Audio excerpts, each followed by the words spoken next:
Hi. It's the Christmas, kind of.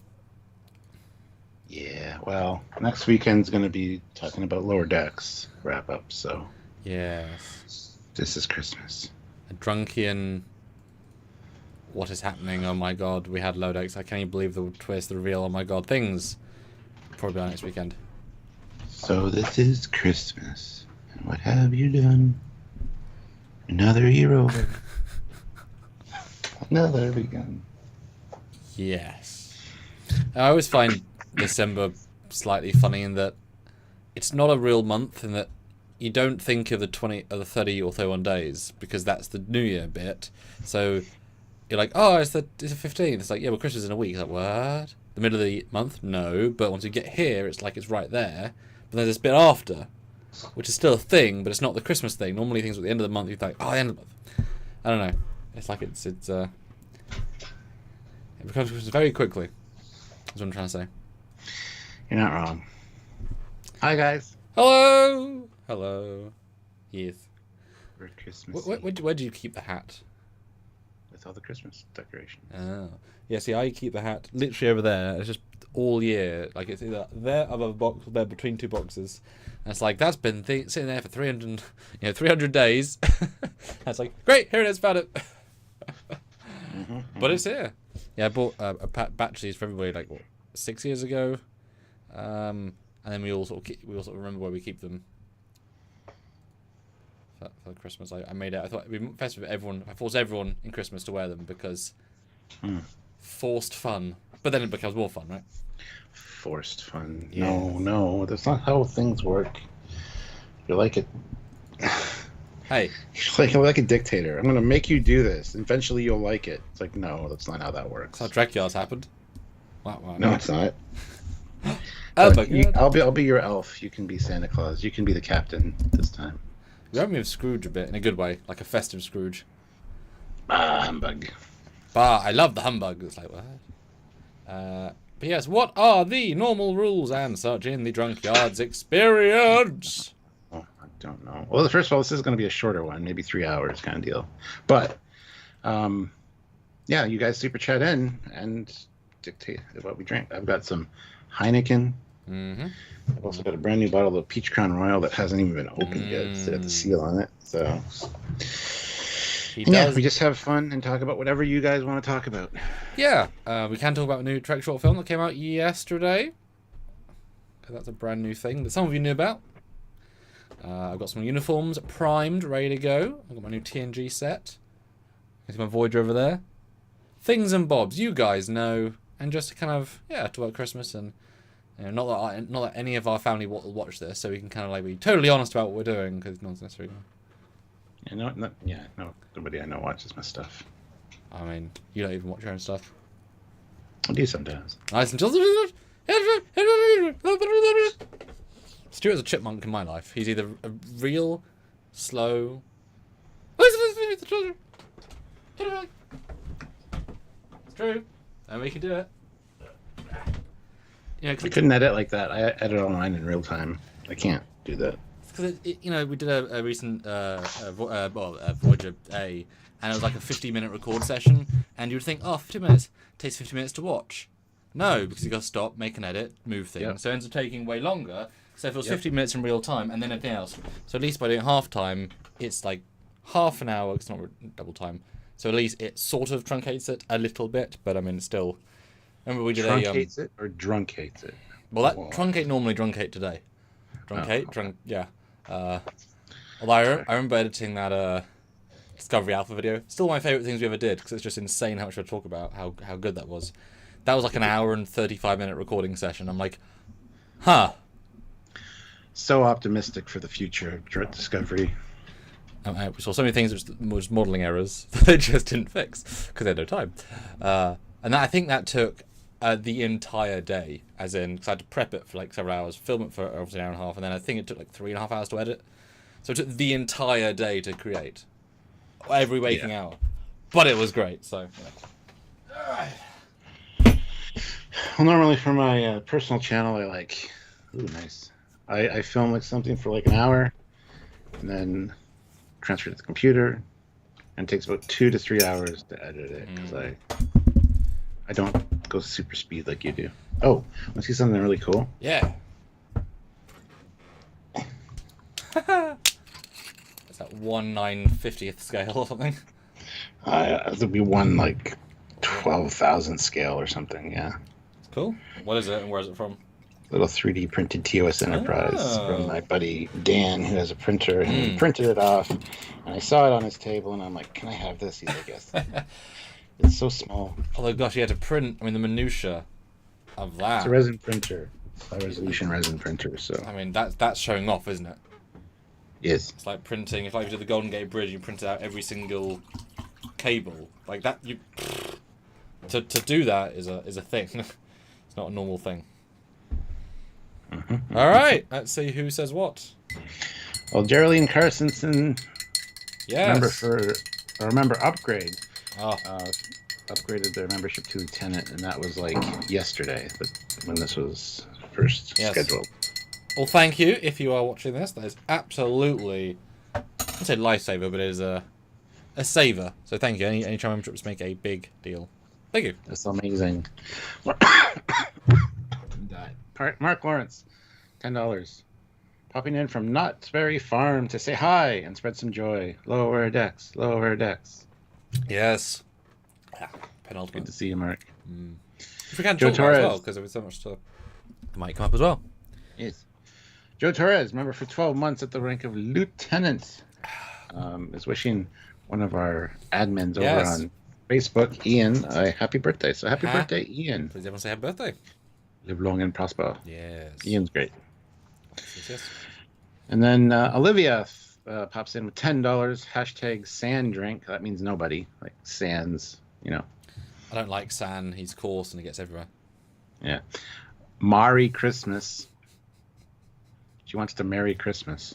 I mean, he's not unhandsome, if you like a beard. Sure. Why did you Also, invite? check out Sam's new short video. Yes. That took way more than 7 minutes to make. Of its length. That was, Yep. And Dan Ben says, favorite Christmas movie? Well, that's a very good question, because there's so many, it's kind of hard to pick. Some ones I watch every year, like National Lampoon's Christmas Vacation. And any of the Christmas carols. I love them all, especially the animated one with Jim Carrey. Muppet Christmas Carol. What? A Child's Christmas in Wales. A Child's Christmas in Wales. Happy Christmas. You say that's so funny. I know. It's an old poem. I know it is. It's a great movie, though. I love it. Yes. And it's Happy Christmas. There you go. Don't get so crazy with the happy. Perfect. It's the one thing they get wrong. It's Merry Christmas. Anyway, hi. It's all of them. I'm Googling Christmas films, because I've seen obviously so many, but yeah, it's like you with favorite episodes of Trek. Like, I need to see them in front of me to be able to say what's my favourites. I did enjoy Elf. I watched that for the first time, like properly for the first time, apart from clips, last year. That was very good. Holy shit. Just last year. That's one of Cassie's favorite movies. Has been since she was little. Yeah, it was never on TV. Whenever, you know, if you're not, whatever. Die Hard. I mean, that just as a movie, that's like a 9.99. It's not a Christmas movie though. So. Well, it is, but it's a not, it's a 9.99 movie that is also a Christmas movie. Therefore, definitionally, I went back and watched that earlier this week, and it doesn't hold up. It's not a good movie. Die Hard 1? Yeah, it's not a great movie. Sorry. Not only am I like causing ripples by saying it's not a Christmas movie, because it's not. It's also not a good movie. So let's just move on from that discussion. That's a whole thing. It's not good. I thought I'd throw it in to watch it because I hadn't seen it in years. Put it in, and it's just god awful. One of my favorite movies. Sorry. I reasonably like Home Alone 1. Although that, again, I wouldn't recall a Christmas movie. That's just a movie at Christmas. Very much like Die Hard. But it is still a good movie. Although, you know, horrifically vengeful now. Like, you're like, you can never make that now. And if you try to make it, you'd be like, you can't cause physical harm to people. It's like, that's the point of the film. What do you mean? That's literally what the film is. It's pain to bad people who are by great character actors. And Sylvia and I are watching, after this live, we're going to watch Red 1 with The Rock and Chris Evans. Because it looks fantastic. And I've heard really good things about it, so. Yeah, I've heard people think it's so stupid it's ridiculous, or it's so fun that's worth it. I've had absolutely dichotomy reviews, which is very interesting. So it's entirely how do you feel about movies is how it's going to be your enjoyment, right? Yeah. That's crazy. Yeah, well, I hope you enjoy it. I mean, bloody stacked with celebrities. I need to do a live on my personal channel closer to Christmas talking about Christmas movies. Yeah. I think it'd be fun. There's so many, and there's so many different takes on them and versions of them. So well, on Rotten Tomatoes, best Christmas films, and it's such an odd list because Nightmare Before Christmas, which is obviously more of a horror film, Die Hard, of course. It's not a Christmas movie either. You've got Edward Scissorhands. That's a guy horror. It's not a Christmas. It's not a Christmas movie either. Trading Places, again, wouldn't call it a Christmas film. That's a Christmas film. Gremlins, again, that's a Gremlins film. It's not a Christmas film. Exactly. Batman Returns. It's not a Christmas film. No. This is Rotten Tomatoes list. It's like, so I'm thinking, what are favorite Christmas films? It's like none of these are. Well, I mean, some of them, but they're just films that have Christmas as a backdrop, just like Die Hard. But I guess isn't that really the joy of? It's like the old Disney films. They were films for everybody, cleverly, versus a kids film or an adult film that kids could enjoy. So a film at Christmas using Christmas as a theme gets to have a full Christmas fun. Because if it was actually a Christmas movie, then you're limiting what you can do in it radically, and then those obviously don't sell as well, because what can you do with a Christmas film? There's not Santa or presents or reindeers. Like, there's a lot less you can do with it. Because Christmas is only Santa and presents and joy. But if you have the backdrop, you can do a lot more with it. Like the Christmas episode of Brooklyn Nine-Nine is fantastic. Just happens to be at Christmas. It's a really clever little episode. Then you get films like National Lampoon's Christmas Vacation, which doesn't necessarily have Santa in it, just the opening credits with the animated thing. But it's just a family film, family dealing with Christmas and having the other members of the family come over. It's still the presents. The concept is still right there. You're right. The Santa bit is the mythical bit. I love the Santa films. Like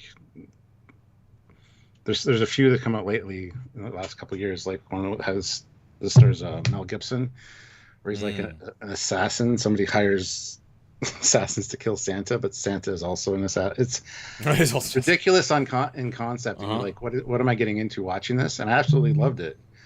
So I mean, you might as well, right? Like, that's the thing. When there's been a definitive film, it's like you can never necessarily beat it.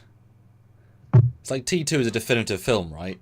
You can never do a better version of T2, but you can do the concept in a different way, and that's where I was like with Predator, right? I'm absolutely happy with a Predator film just in Hong Kong, in the samurai era, or just in same concept, just different characters approached. Like, that is good with me. Just how do you take it differently? Which is why I think the last one worked so well, because it was just a Predator film in a very unique setting with some clever little bits, because it was just the concept done, differently yet the same. Yeah. Yeah.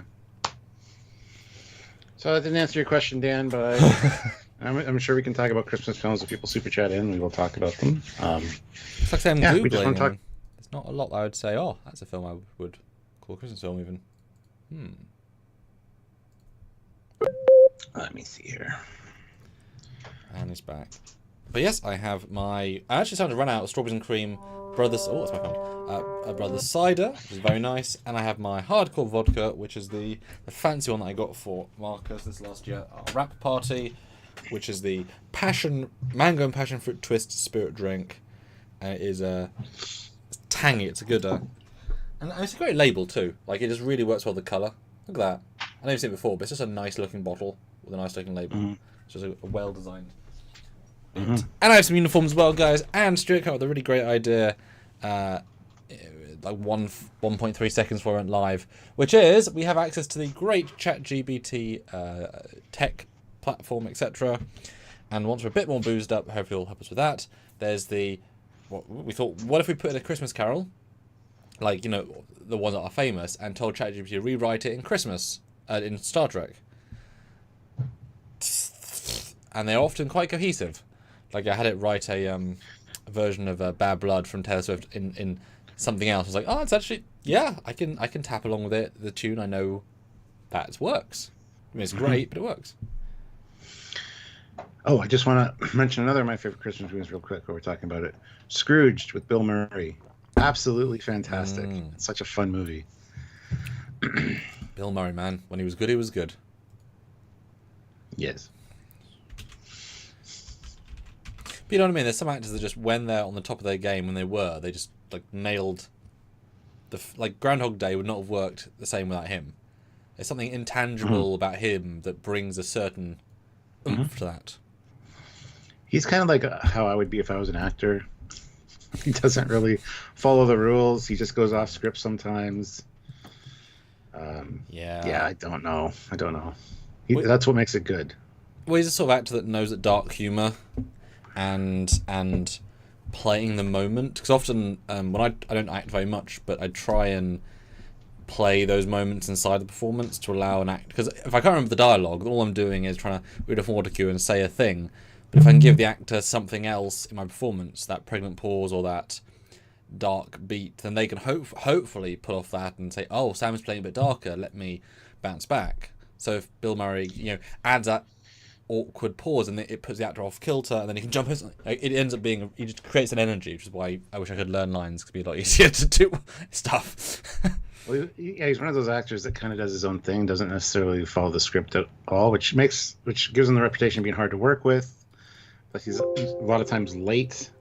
He kind of has on his own schedule, so yeah. But I think he's a genius when he's good. So yeah, I think he's the sort of actor that does read and learn the script, but will have suggestions where I would do it this way. Let me try to do it this way. It's like Robin Williams, right?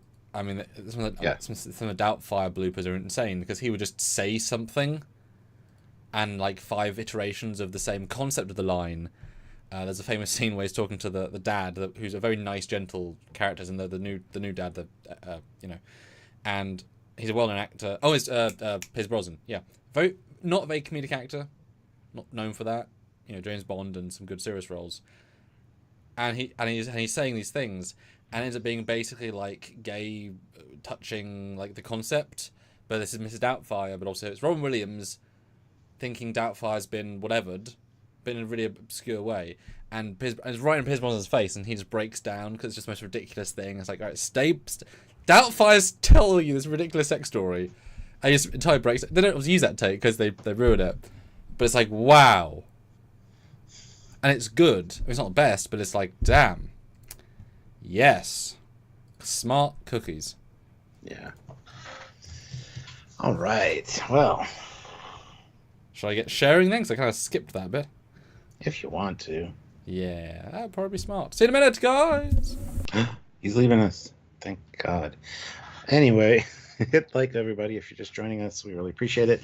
Feel free to super chat in and have some merry libations with us, if you will. Should be a fun time, hopefully. We're not going to go for hours and hours and hours and hours and hours. I'm telling you this right now, even though Sam might want to. 2-3 hours is the max for me, so we're going to get all the fun in while we can. So super chat in and hang out with us. You can also like the video, subscribe to the channel, click the notification bell icon, do all that stuff. Join the channel. There's a join button down there on YouTube, or head on over to Patreon/Trekyards, where you can support us on a monthly basis as well. Lots of ways to help. And I need to open this bottle, and it's just not cooperating. Also, there's a link down below to the Teespring and the TeePublic store. Get yourself some cool Trekyards merch, or for yourself for Christmas, or for somebody else that might like Trekyards. There might be 1 or 2 people that like it. I don't know. I'm kind of partial to it myself, but all right, got this open. Thank God. All right. Dan has another live video to watch later. Well, we won't keep you too long, sir, hopefully. I mean, not that you're obligated to be here or anything, but we appreciate you, for sure. Do you have any big plans for the channel next year? To survive and keep making content? Yes. That's about it. I want to hit 100,000 subscribers. Who knows when that's going to happen? I think we're at 68,000 now. It's a slow crawl. And yeah, that's kind of my goal. Once I hit 100,000, I'm retiring. I'm just kidding. I'll probably be doing this till I'm 90. It's like Hugh Jackman with Disney. They're gonna make you do this till you're 90. It's not making me do it. I just love doing this, so it's just fun.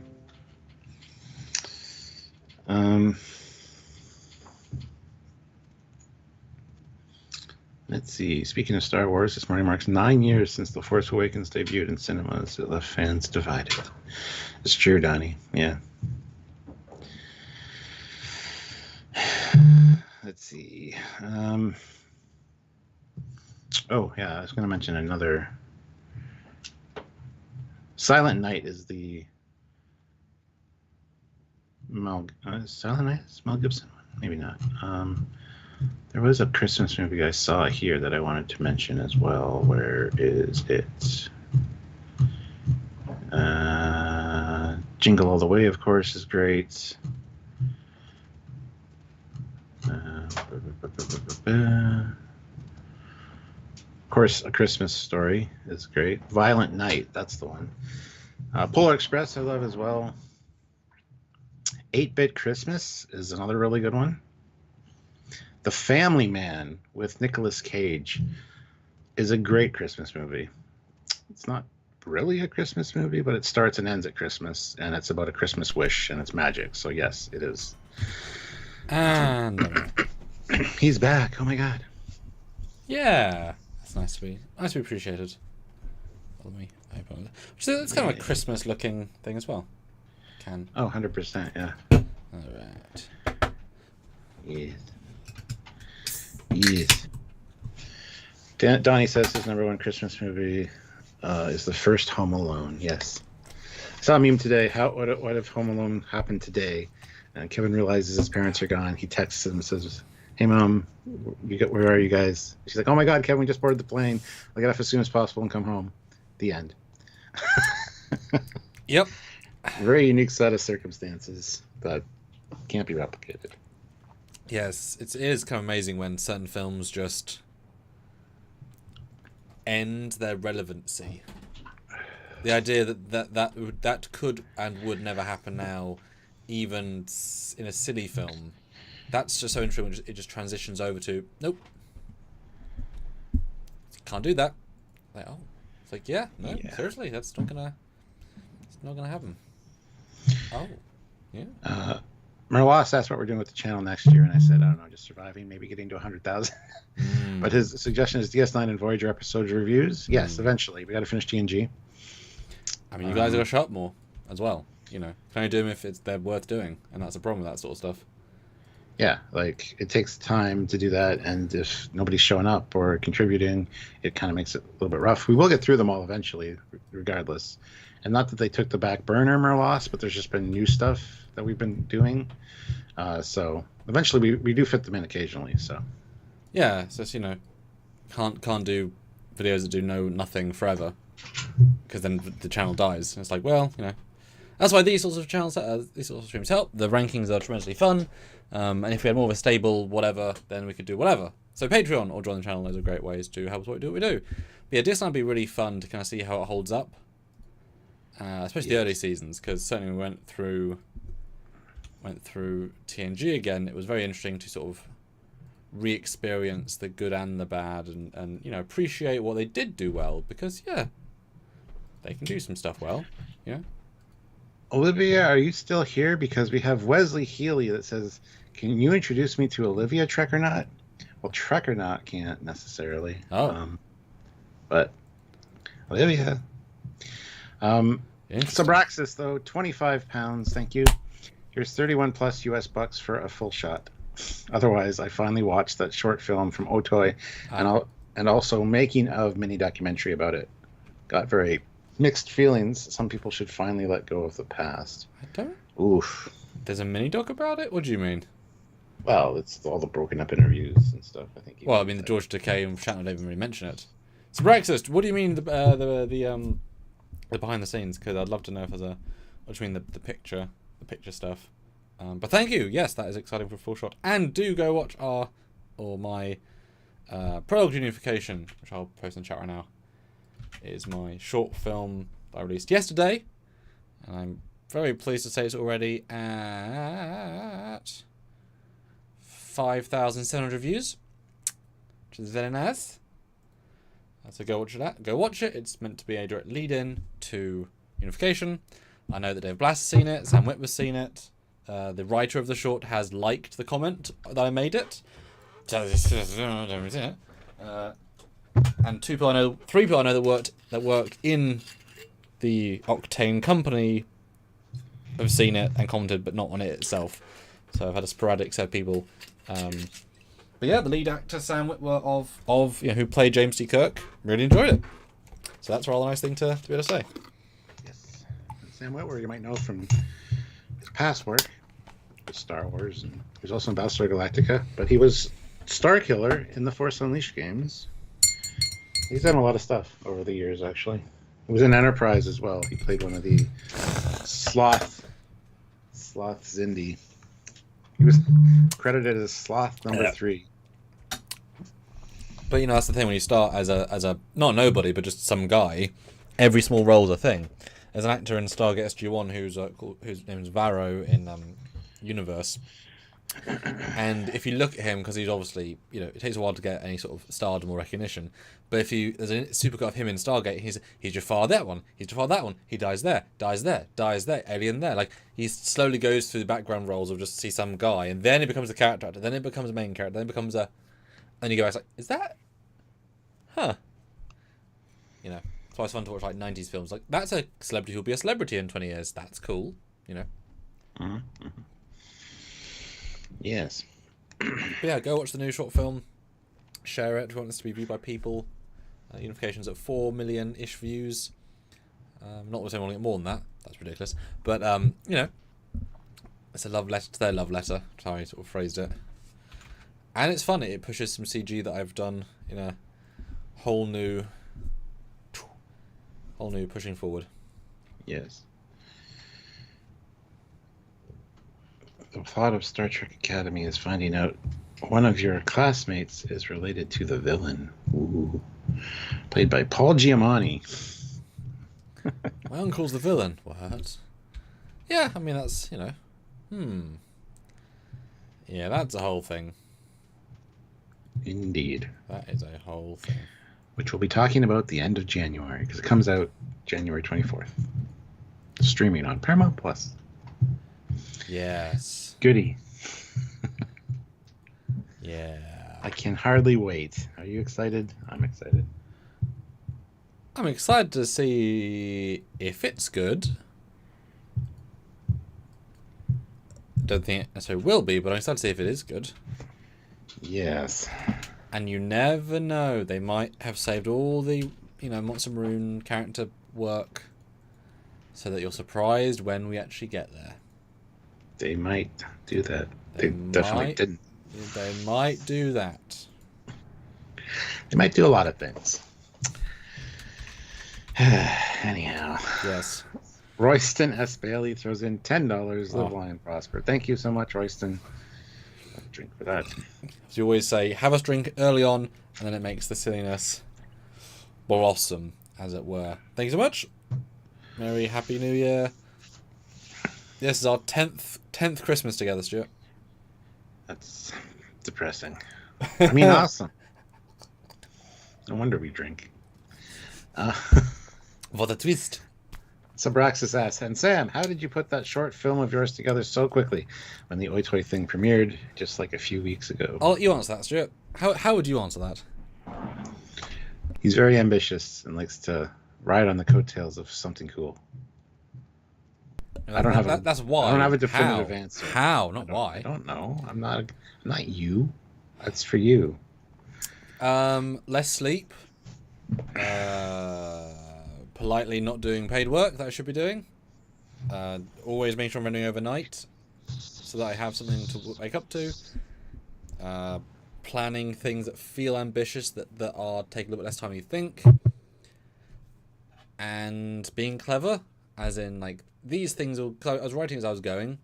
So that film I knew started with him on the D, Enterprise D, ending at Daystrom. That was where I knew my journey was, and everything in between I was just like, how do I get him there? and without actually having any footage of him that isn't still frames. And then halfway through I was like, oh, I could do a CG double if I do this and this. So I massively modified using various tools, so got enough of it to know, and that obviously added stuff. I got to bring up a point, an error you just said. He was never on the Enterprise D, Kirk. Get your from the Enterprise D. The Gotcha. Kelvin Enterprise D, yes. Into Daystrom. Yeah, I wasn't... Yeah, we know Kirk got to the Enterprise... got Daystrom. That was the story of your... Because he's kind of the sleeper hit of unification. Yeah, just, being an idiot, honestly. Prioritizing you guys and, And also, they gave us a gift, right? And it's... can you imagine, right, if we are Trekyards, right? If we did some epic something, and then some fan came to us and said, hey, I spent the last month doing this amazing documentary, the documentary of Trekyards for anniversary, right? Like a proper, with audio and interview Doug, and it would feel a certain way. I'm not saying that's as cool as what I did, but then imagine you're the guy that spent 2 years working on a short, and someone else creates a short that is good, that is interesting, that's different, and it's an extra rewarding, hopefully. And, they should make more. And I know Prodigy team, they appreciated when I did that for them. Lodex Mike, I have no idea. They didn't respond whatsoever. We even did one for... Well, we had a discussion and a short thing about for Red Letter Media on their original concept for the new Picard show. Yeah. Star Trek Galaxy. Which got flagged by them. Yeah. Yeah, so just being an idiot's a practice. That's why I should support Trek Shorts Patreon, so if I'm an idiot, then I can be less affected by being an idiot. But people have enjoyed it. So, and that's important. Less affected by being an idiot. Wow. That's a really good little summary, though, in fairness. Marco, was your Kelvin Enterprise D actually the Andrew Probert's Enterprise C, or just it seemed to be... Yeah, it was Tobias Richter's custom model that he made many years ago as I think a fan film was going to hire him to be the lead CG artist. He built that, then he was using the calendar then film. He gave it to me years ago. I never did anything with it because we hadn't done anything with it. It took me about 6 hours to convert it to make it usable. So that's obviously a big bit of time.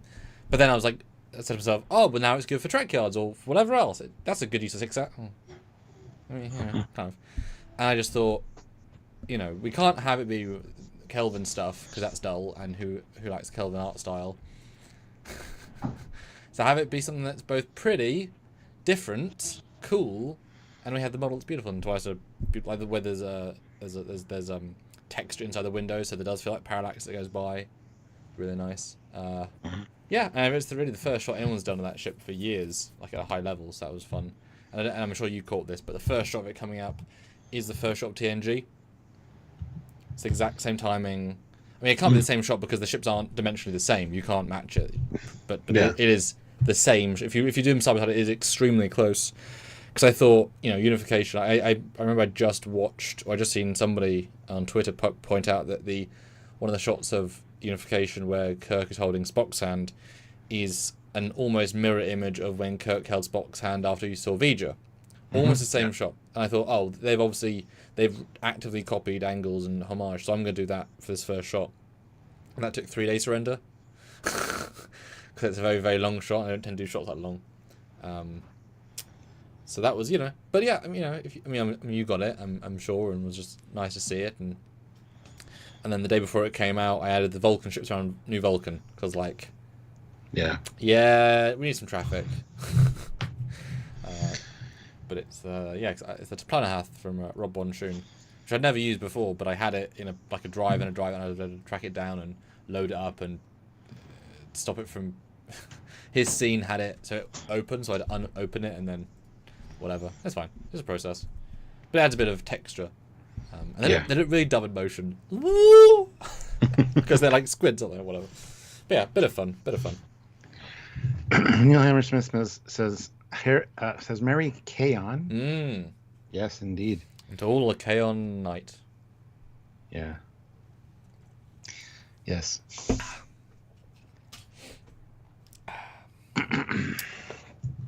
And Sabrax's comments back saying, as I said earlier, got very mixed things about the Otoy mini film. I'm kind of glad it exists, but I dearly wish that there won't be any more of these, or at least not many. As I stated earlier, some people, including many fans, should finally let go of the past. But it's not the past for the Trek universe, though. Right? Like, I've never got that idea, because if you're saying let go of the past, that means that every actor, when they die, their characters are dead forever. Which means their franchise is dead forever. So it means you can never come back to Back to the Future once. I mean, I haven't tried to, but like, a franchise is good, it's dead now, move on. But have they made many good franchises in the last 10 years? Not that many. And how many not based on books? Even fewer, right? Whereas the icons are icons for a distinct reason. And you can't just create 50 years of internal emotion from new characters. Or Paul, as I said to you before, if Paul Wesley and Ethan Peck did that scene, it would have almost no resonance. It'd be cool, but it would be like, oh, okay, that's nice. It wouldn't play even 1/100th the power. So, it all depends how it's used. But it's not the past, it's the 2245 Kirk meeting the 20 whatever Kirk. Like, if they only ever moved forward in Trek and we never went back, then I could see that perspective more. Like, oh, we can never do anything prequel. But the fact they keep doing prequels means there is no past and future in Trek. There's only characters, and characters exist wherever. Like, otherwise, same logic. You can't bring Garrett Wang back. He's in the past. Let him die. It's like, right. It seems like such a weird perspective in a sci-fi show about the future. Yeah. Neil Hammersmith said, saw Retro Badger do a sim with the Galaxy, or the Kelvin Galaxy class. That thing is a ball of whoop ass. Well, it's a speculation ship, right? Sim? Is that the Bridge Commander? That's Bridge Commander, yeah. It's Retro Badger. That's what he does. Yeah, I thought so. Yeah. Yeah, those things are not balanced at all. They're just like people having fun with it, which is great. But yeah, they just they're just fun things. Which we might be doing something similar with lives. We might be doing some stuff like that in the future. That's something to look forward to next year, maybe. Yeah, we want to do some new stuff live-wise, so hopefully you guys will tune in for that. Yeah. But yeah, no, it's a cool ship. Although I was surprised, it's actually less elegant in motion than I was expecting. Like, I did several unused angles, and like, that doesn't really work that well. It's not a good ship. That's why. Well, it's a good ship from certain views, but... From certain views, yes. So I'm kind of surprised a little bit. Whereas the Enterprise D, like, that's freaking graceful. I mean, that can look good. For me, almost every angle... Yeah. It looks good. I'm kind of shocked how well it holds up. So, that was interesting. Because if you've never done work with it, you wouldn't think. But yeah, 100%. It wasn't quite as nice as I thought. And Sean O'Sullivan, €2. No fleet paw impropriety. Experiencing anxiety. Yeah, there's no fleet paw here. What the hell? I'm going to have to message him and give him shit. Pain! Maybe he's busy and has a life. But what? Don't think that's right. Pain! Fear! Yes. 2, yes. Huzzah. Oh. Yeah. I saw Dave Blass, I think, mentioned about the Otoy short, particularly in the face work. And was it Sam also that said to us, mentioned this? You have to let me know if he did or not. But the idea that the tech that is involved in creating these CG faces, which is very, very good, it's not just making short films, which is not how it's intended to be used anyway. That was a side thing, right? The idea of actually going in, and guys, let us know what you think, because it's such an interesting concept. You say you have a VR goggle headset, like the Oculus, whatever, like the next gen version, the next one. You put it on, and you can be in a TOS episode with every actor recreated using their voice lines from the show, so it's their real performance, but an actor to re-act it based on the dialogue. And you can walk around the set and watch the scene and see what else is happening, and then walk through the set and like live the episode. Because you need a lot of obviously new film material for that. Like, that is mind-boggling, and that's obviously a giant way. Easier way is just being a shuttle set, and you're looking on the view screen and you're talking to Kirk, and Kirk, you know what I mean? You could do the easy version, like get Jonathan Frakes to record new dialogue and it's a CG face and whatever. Like, to be the immersive performance, to look and exist. I mean, that's that. It's a video game, but not using rendered cutscenes, but actors to create material. That would be... I mean, you saw how I reacted to being on the Enterprise TOS set virtually, and obviously you experienced that as well. But then if you add I can turn and see Kirk talking to me, and it's like actually Shatner, and it's like pretty cool. Would be, yeah. It's the dream, don't you know? Merlos says like Stage 9, but with actor NPCs. Yeah, kind of. Yeah. Which is funny because if you had two options, right? If you had the watching a story on a small set version but higher quality, or interacting in a mission lower quality if you get to walk around the ship, which would you pick? If you had to pick one. So just walk around the ship, nothing in it. Or... No.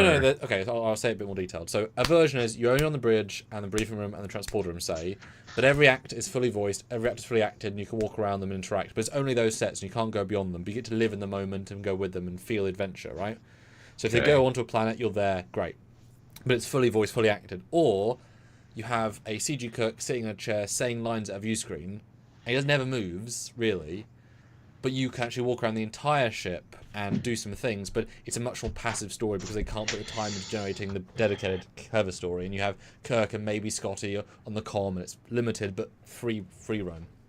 What would you pick? They're both good for different things. I mean, one we've kind of had a little bit over the years. That second one, where it's kind of you can explore, but yeah.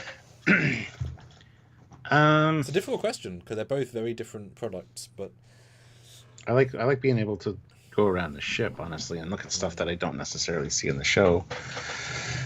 As for the being a part of the event, I don't know. I mean, yeah, that's appealing for sure. That's a tough question.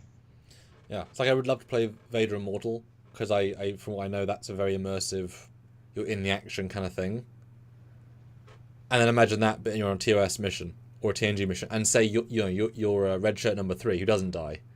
And so you're in the mission, and you get to live it with the crew, but it's very tailored to the thing. But then if you start adding things, because if you're starting to generate, if you're generating dialogue, say, then you can actually have like a Mass Effect. You've played Mass Effect? No, you haven't played Mass Effect. You know, multi-choice games, right? Where you can pick 3 options and you do a voice line, right? Yeah. Yeah. So like you get 3 options to talk to Spock, and you say the second one, and that creates a new chat line with a new ending, and these are all new lines from Spock, played by, actor Spock with AI face and voice, or created, and so you get to actually have, so you can play it more than once because different endings, and then it's great because it'd be the same sets, but you just have different choices. So for example, say you piss off Spock and he won't help you do this, or you float the hood, like an interactive version of it where it's more than just a singular watching. And it's not watching a movie; it's actually interacting, but it's still very linear. Bridge, you're gonna turbo. Well, it sounds like Resurgence, essentially. Yeah, actually, yeah, okay, which was great. Actually, damn, I just said Resurgence. Yeah. Yeah. Okay, there you go. Subraxis, yes, characters exist forever, but actors do age and also pass away. One YouTuber, that'd be Steve Shives, who considered the Otoy thing a nostalgic exploitation, asked their audience, would you like it as much if Kirk and Spock were played by new actors? Most likely not, right? So is it really not that much about what has transpired on the short? Right. I didn't even watch that Steve Shives thing saying that this needs to stop because much as I like some of his opinions, he doesn't care about canon. He doesn't think it's important. He's got some interesting views, and I just didn't want to get mad, so I didn't watch it. I'm sure I will at some point, but no, I don't want to see new characters playing Kirk and Spock necessarily, but I'd like to see the old actors playing new Kirk and Spock because that's what they gave us. Even if you can get dialogue in there, that'd be awesome. I would love to see. They need to redo the animated series in the new form, and I think that'd be great. You already have the dialogue; you can just go nuts. Yeah, Steve Shives is a smart guy, but as soon as you say canon doesn't matter, that's it. End of conversation, because then nothing matters in storytelling. I'm tempted to make, and this might sound silly, Stuart, and do react to my statement. I'm tempted to make a short where I don't use canon. I just nothing is meant to be I can have a Voyager and then Kirk walk on in a Voyager uniform, and I'm not even mentioning it's just a thing. So there's no connection of canon, just to see how that would look. And you can call it the canon. with both spellings of canon as Yeah. firing a shot at the people that think non-canon Yeah, stuff. well, exactly. Like, you know, or like suddenly, like Worf is on a Romulan bird of prey, which has got a Klingon bridge, and he's firing quantum torpedoes, and it's like, but none of that's canon. But if that doesn't matter, who cares? And then suddenly Worf appears on your ship because he can now teleport using phase shifting, and it's like, where does this come from? Well, it's the story. It's like, well, how does it make sense? No, it's the story. Like, instantly you'd be pulled away from it because you can't follow it. You can't appreciate it. There's no stakes. Like, is my ship suddenly capable to kill this ship? Can Kirk do this? I don't know. There's no canon to use. So it instantly breaks the entire fundamental universe of anything. Imagine Lord of the Rings without canon. That whole story only works because the legacy it's been built up in the books and the movies. It's a entirely broken concept. Like, I love he just enjoys story for whatever they are. But it's a flawed concept beyond belief. So I'm definitely not going to watch that video because it's not useful to me. He's wrong, and he's allowed to be wrong. And yet I will watch it because I want to know what he says and be able to be educated and counter his points. Yeah, it's just a silly idea. I just didn't want to watch it the other night when I saw it because I'm like, nah. Yeah. And as for, you know, actors, if Paul Wesley played that scene, if Zachary, you know, Chris Pine and Paul Wesley are great people, then neither are Kirk. Neither harness even half of what Kirk was, because they're not trying to be Kirk. Ironically, Chris Pine playing Saturday Night Live Kirk harnessed Kirk more. That one, because they're not, you know, he felt, you know, so you can try and be, but they're not even trying to be Kirk. They're trying to be a character who's like Kirk, who's in their own thing. That's named Kirk. That's named Kirk. Yeah, it's weird. Yeah, which works for them, but you know, who talks about Chris Pine's Kirk? He came and went, right? I mean, it's not a pop culture icon. He didn't do anything for anybody. But then you give Oi to Otoy, William Shatner, and the inference of all that, and then suddenly, you know, a non-speaking face acting with Savik, and you feel. Mm-hmm. You feel. You wouldn't do that with anyone else. Just it's a fan film at that point, right? Fleetpaw Swiftback, $5. Here he comes to chase fears away. It's Fleetpaw here to save the day. Oh, the Happy fair. Christmas to you, to both of you. The fair be going. Oh, I feel so much better now. It's like Pavlov's fear. Until he's here, there's always fear. Marco, $10. Oh, thank you. Happy holidays, guys. Every time I'm stressed for whatever reason, content from your channel makes me feel better. Oh, thank you. Thank you for that. Oh, that's awesome. We're glad. Speaking of, check out our today's video on the USS. Hold on. An Aximander. Yes.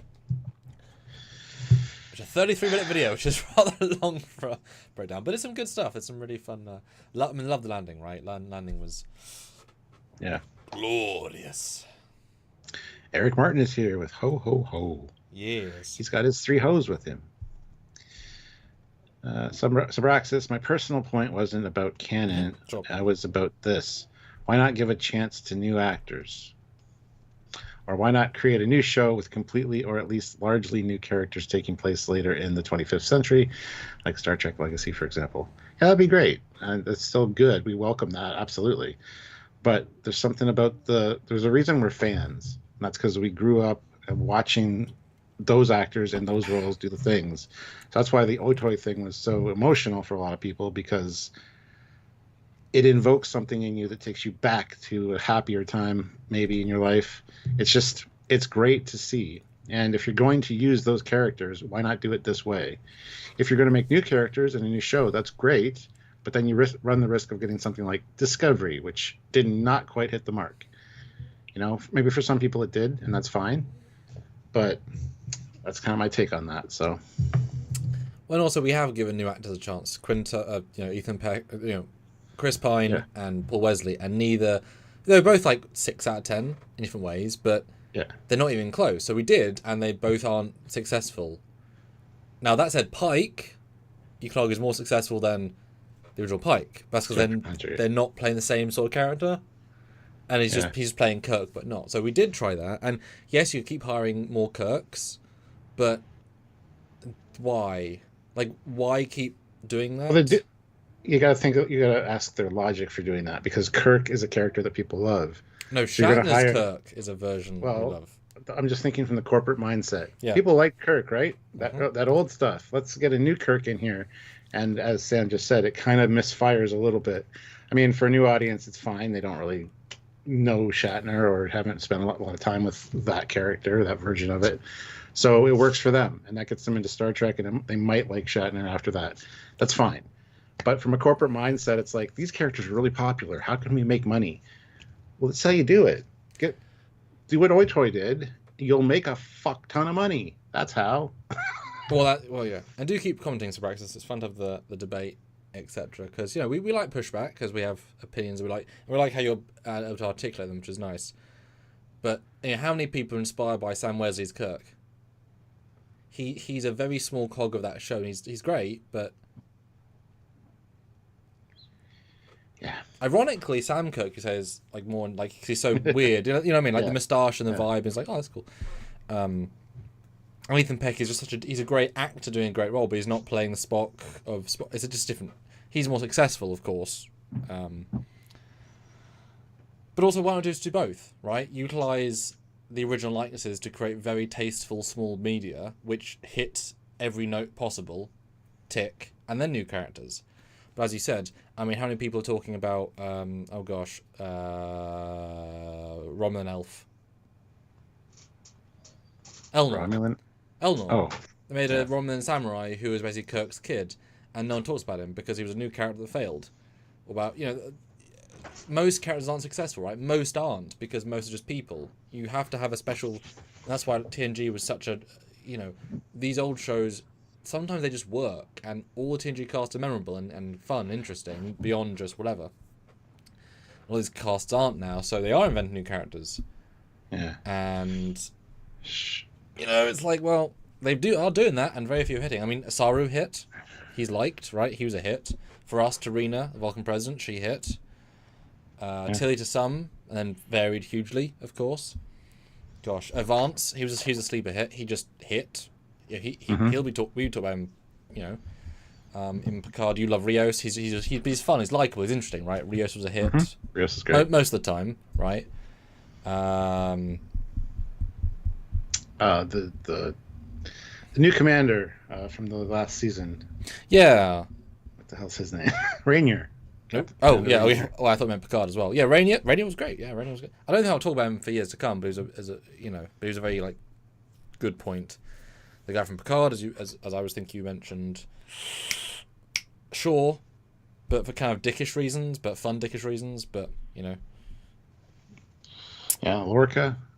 Book was a great character as well. But boy, what a great actor. Like, our interview with him is so adorable, and you'll be seeing those early next year. Yeah, he's a great soul. Like, his soul comes through. Yes. Really sweet, that guy. He's just a good human being. And Lower Decks, it kind of varies, because they're also... You know, yeah, it's interesting. It's very interesting. Sean O'Sullivan, €2. Fleetpaw has manifested. I no longer am arrested. Perfect. You're in jail. What? And Subraxis continues and says Discovery got it extremely hard right from the beginning because of Brian Fuller's vision. 100%. Yes, you are correct. It wasn't their fault. Yeah. I still remember how distraught Stewart was after having watched the very first teaser back in 2017. Are you talking about me? Because that's not how you spell my name. Just for the record. Patrick Stewart, did he watch it? Can you give a comment on it? He had a scathing YouTube video about it. Where's my Star Trek? Where's the Enterprise D? Where's the Stargazer? I don't even remember my first reaction. I know I was very optimistic going into that. Oh, yeah. Go watch our content. Because I was like, it could be really good. It could be really good. It could be really good. And then it kind of hits and we're like, this part's good. Kind of. I sort of remember we kept saying, if there's an alternate universe story, if these are the Herc, outs for them that are super interesting. There's a temporal Cold War story, and we're going to show them getting undone. That's a really interesting plot, but things to try and make it make sense. Not realizing they didn't give a fuck. It was just about changing stuff for the sake of it. Oh. Hey, Michelle Yeoh's done well out of it. She got a multi-million paycheck for it, as in for the new movie. Yes. Huzzah! So now we see your point. I understand your point, but you got to understand the flip side of that.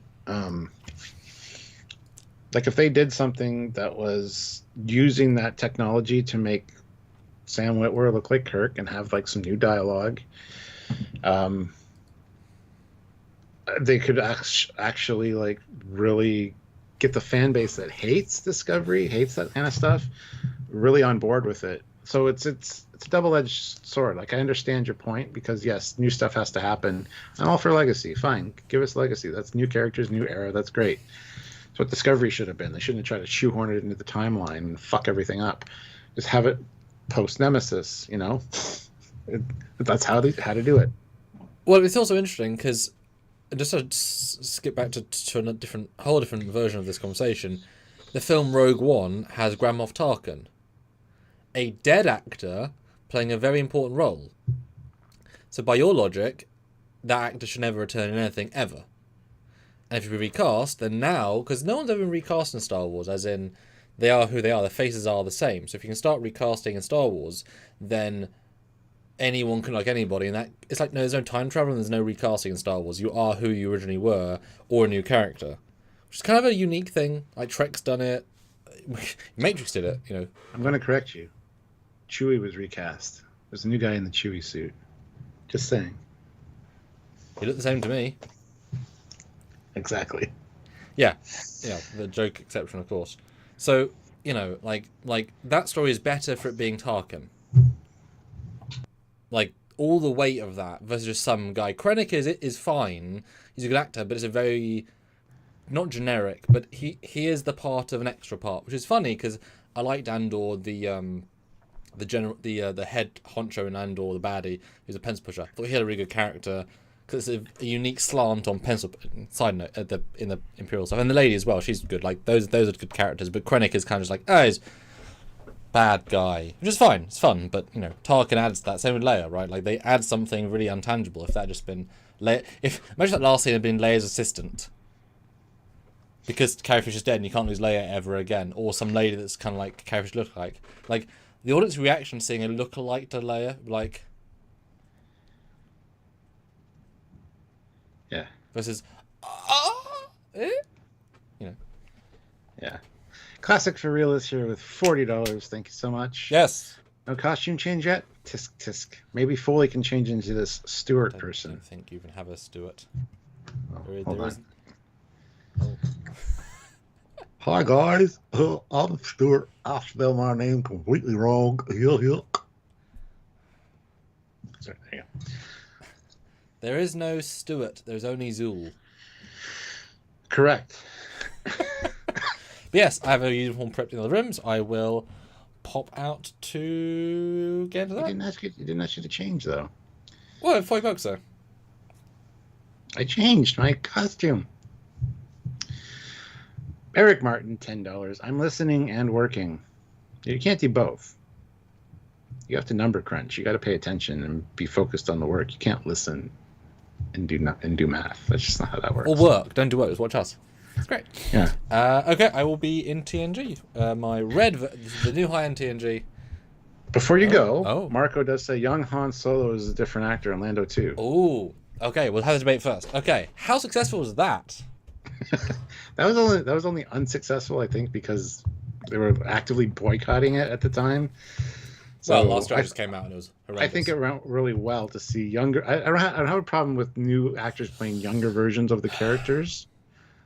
It's better than de-aging, in a way, and I think they both worked really well in their role, personally. Well, imagine saying Hayden's too old to play Anakin, so they had some other actor play Hayden in the Ahsoka show. It'd be like, who's this random guy fighting Ahsoka? But maybe Hayden made it more impressive. Yeah, that's a really great example. Yeah, they recast and obviously Lucasfilm took the example of that didn't work. But the thing is, that film feels super side. Like, it doesn't feel part of the main universe because no one is from any other show. No one looks right. The tone is weird, and they do loads of odd decisions. Like, that feels like a little side spin-off. Like, their fuel, that's not a thing that really happens. They have the weird robot subplot, which is weird. Like, it doesn't feel connected. Whereas Rogue One, it feels integral. Because they used Leia, they used Darth Vader, they used James Earl Jones. Like, that feels super, like, real and gritty in part of it. Yeah. So it feels like almost a kid's spin-off in a fun way. I think the actor was fine, but he wasn't directed well, wasn't given great dialogue. Lando was better, but that was just Donald Glover having fun. It wasn't really Lando, it was the actor playing the fun of Lando. But unless you're the same, like, unless you had them redo the same scenes, you couldn't play the same exact character, right? Lando's defined by his betrayal from the Empire, his terrible business record, then owning Bespin, being a leader, having a robot servant man. Like, he's defined by these, stealing Han Solo's clothes. He's defined by all his actions. Because he steals Han's clothes. Eric says, Otoy had that disco character in the video showing respect for new Trek. There is no such respect the other way, however. That's kind of funny. Yeah, yours are great. I made him as bloody lead character of my films. Just so ridiculous. I did it, though. I somehow did it, and it was a great time. So Braxis, the potential future problem may be that the franchise will die once there is no old Trek fans left. Star Trek as an IP needs a new, fresh smash hit akin to what TNG achieved back in the day. Don't you know? JJ saved Star Trek. It was dead. It wasn't, though. It still lived on in merchandising. And yes, I mean, old Trek fans, guess what? They have kids who they show Trek to and watch Trek with their families. And those kids grow up to enjoy that Trek. Trek's not going to die just because there's no new Trek. I'm sorry.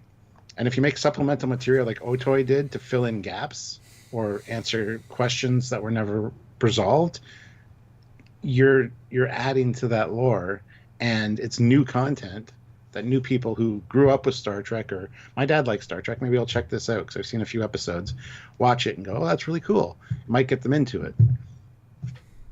I don't know what to tell you. I mean, that's a all these old medias don't go anywhere. They're always watchable. Yeah. And it's sad to think that no one young can like anything old, because that means that all media will die. All of it. Because in a couple of years, whatever you like will be old, and therefore you're wrong for liking it, in the sense of, like, it has got to be redone. And that's the joke about Star Wars, right? At some point, there'll be a director that comes in, changes it. Oh, wait, Rian Johnson, Last Jedi. Changes everything, and it pisses them off. It's like, oh, that's how we felt. But, Stormtroopers now wear green pointy armor. It's like, And then you can see their faces. They're not clones, all these things. But you look at, like, Disney, right? Disney makes new films year after year, and currently most of them aren't doing well. So if a kid today watched Wish, they wouldn't become a giant Disney fan. They'd be, I watched that film, moving on. You show them Cinderella, Snow White, all the classics, there's a reason they're epic, and a kid today will think, wow, these are great, let's watch the newer ones. Yes, something like Frozen could come along and zeitgeist the society, but that's happened a couple of times on a yearly release cycle, but most of them aren't hitting currently. I mean, to the point where they're okay at best, a lot of them. So you wouldn't be a Disney fan like by watching the current crop. It's the old crop that are the quality. Like, TOS is still some of the best. TOS is still some of the best Trek ever written, still. Because it was then, it is now. Yes, it looks outdated, but it's still as good quality-wise as it was then. TNG, same deal, etc., etc. So, if you keep making new stuff, which is derivative by its very nature, well, it's like Lower Decks, right? You can't be a new Trek fan Lower Decks. You've got to know the old stuff to appreciate it, but if you do, it's whatever. Well, no, that's a good mix of both. You can be a new fan and really enjoy it, but it's all of the little side stuff that the people that know the legend and the lore really appreciate. You can be a new fan and not know anything about Star Trek and love Lower Decks, because I know people that love Lower Decks that have never been Trek fans. Okay, I'd say you can like it, but not love it, because you can't get like a third of it. Like, Riker coming at the end of season 1 means absolutely nothing to a new fan. Nothing. But to us, it was a heartbreaking, heartwarming moment, right? Kim means nothing to anybody unless you're an old fan. So there is definitely, this last episode of Who's to Poll doesn't matter. They don't even explain that really. That's almost like minutia to the new fans, though, because the comedy, the pace, everything about it does attract new people, and they like it. But they might not ever go on to watch any other Star Trek, because I know a few people that like Lower Decks, but don't really want to go and watch other Star Trek. I agree. It's got the surface level of good quality content, but over half the episode is under the surface of you got to know Trek. So, yeah, but you're not missing anything by not getting that. These are just people that are established in that world. Like the first time we see TNG, and you hear about Admiral Quinn. Who knows if he was ever mentioned before? You don't know. But anyway, you know what I mean? Like, it doesn't necessarily rely on that crux of having the old stuff or the references and the hidden Easter eggs there to enjoy. You'll just go, okay, that's somebody that's who the hell's Riker? I don't know. He's obviously a hero. He's coming in to save the day, so that's cool. You don't need to go, get wet in your pants because Riker shows up. No, but 50% is the fact that it's Riker. Otherwise, it should have been someone else. Otherwise, it would have been someone else. The fact that it was Riker is the point, not it was some For captain. us. But for new fans, it doesn't matter who it is. It could have been Captain Ichabod, for all they care. It would be the same character to them. But for us, it's like, oh, this is Riker. This is cool. So it's okay, but it's great if you know. Yes, it's better if you understand it, 100%. But I'm not saying it's bad because they don't get it. Say it was bad, just less good. No, it's still top quality, good stuff that they really enjoy. They don't get the minutia, but who cares? Anyway, classic for real, $10. Oh. That reminds me, I never got my You're the Beetlejuice in the TNG uniform versus your forger analysis. Maybe a drink will help. Oh yeah, we never compared them. What did he say? What's happening? We never compared the Yor from Discovery to the Yor in the Otoy thing to see how accurate it is. Oh, one's white, one's purple. Done. I think the nose is different. I think yours nose is pointy because I use both. Yeah, one's bright white, one's purple. So I had to color grade my purple guy into white because I'm like, he's not purple in the show. His skin color can change over the course of time, manipulation, travel. It's fine. It's all good. That's all good. Yeah. All right. I should TNG it up, my good man. I will see you in a mo. Although that I don't want. Okay. That. 37 likes, 41 of you here. Hit that like button. Let's try to get those likes up to 50. That's now 13 likes. So if you're just joining us and haven't hit the like button yet, please do so. Yes. I agree with that. You should. New Trek fans don't blame the fans like Disney. Make good stories with good characters. We'd be happy to see it and enjoy it. New story. That's like Beyond, right? Decent story, the way it was told. Yeah. Better if you know who the Xindi are. Confusing still, but yeah. Alright, see you in a mo. I will put you on my phone. And yes, I have many drinks left, guys, and tipsiness be coming over. So yes, keep going. It's good. And keep in mind, we're only on for about 2 hours, so if you can help us out, please do so. But yeah, he's going to go change into TNG because he just loves any opportunity to play dress up. So,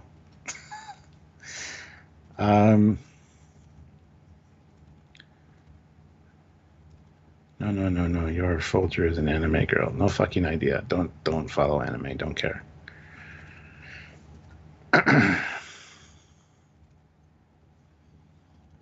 And Hezra has, yes, according to the producers of Otoy Unification, that Vulcan guy behind Savick is their son. That's a cool touch. Yeah, it's Spock and Savick's son. They were going to end Star Trek 3 by... That's the reason that Savick stayed on Vulcan, because she found out she was pregnant, because she had to take care of Spock, teenager Spock, during his Pon farr on the Genesis planet. So in fact, she was pregnant, and they did have a kid. They cut the scene, but it was never kind of mentioned again. I think it was, and maybe one of the books, one or two of the novels might have mentioned it. But yeah, absolutely, we knew that was his Spock's son, and which is cool. Not needed necessarily, but I think it was interesting enough, and glad that we got to see that. So,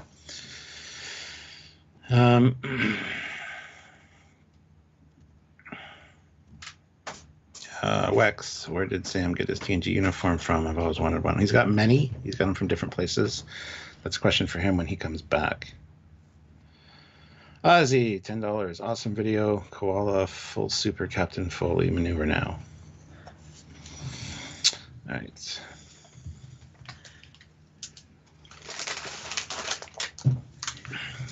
Hold on one second.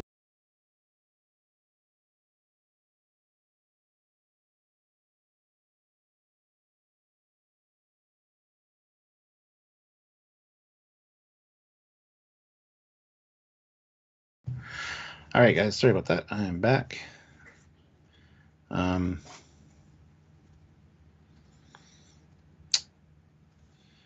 Oh, Sylvia will know the answer to this probably. Pop quiz, hotshot. What was Quark's female alter ego called? Lumba. Lumba. Because they remember she was lumbering and then they called her Lumba. Yeah. Yes. There you go. Sylvia knows her shit. What do you guys expect from the Academy show? I expect it not to suck.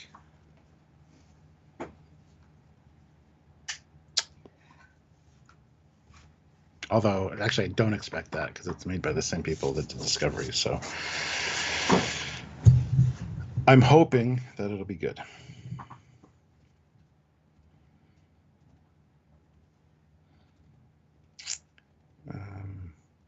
Wesley says he just emailed the USS Aventine with its deflector dish complete decal to Trekyards Hotmail account. Huh. For any particular reason? But thank you. Eric Martin says, must be a good joke with Spock's son. You'll never guess who you were conceived. Yes. You probably already mentioned, but how long are you planning to stream? I heard you talking about it, but I couldn't hear. 2 or 3 hours tops. So another 2 hours at the max kind of deal.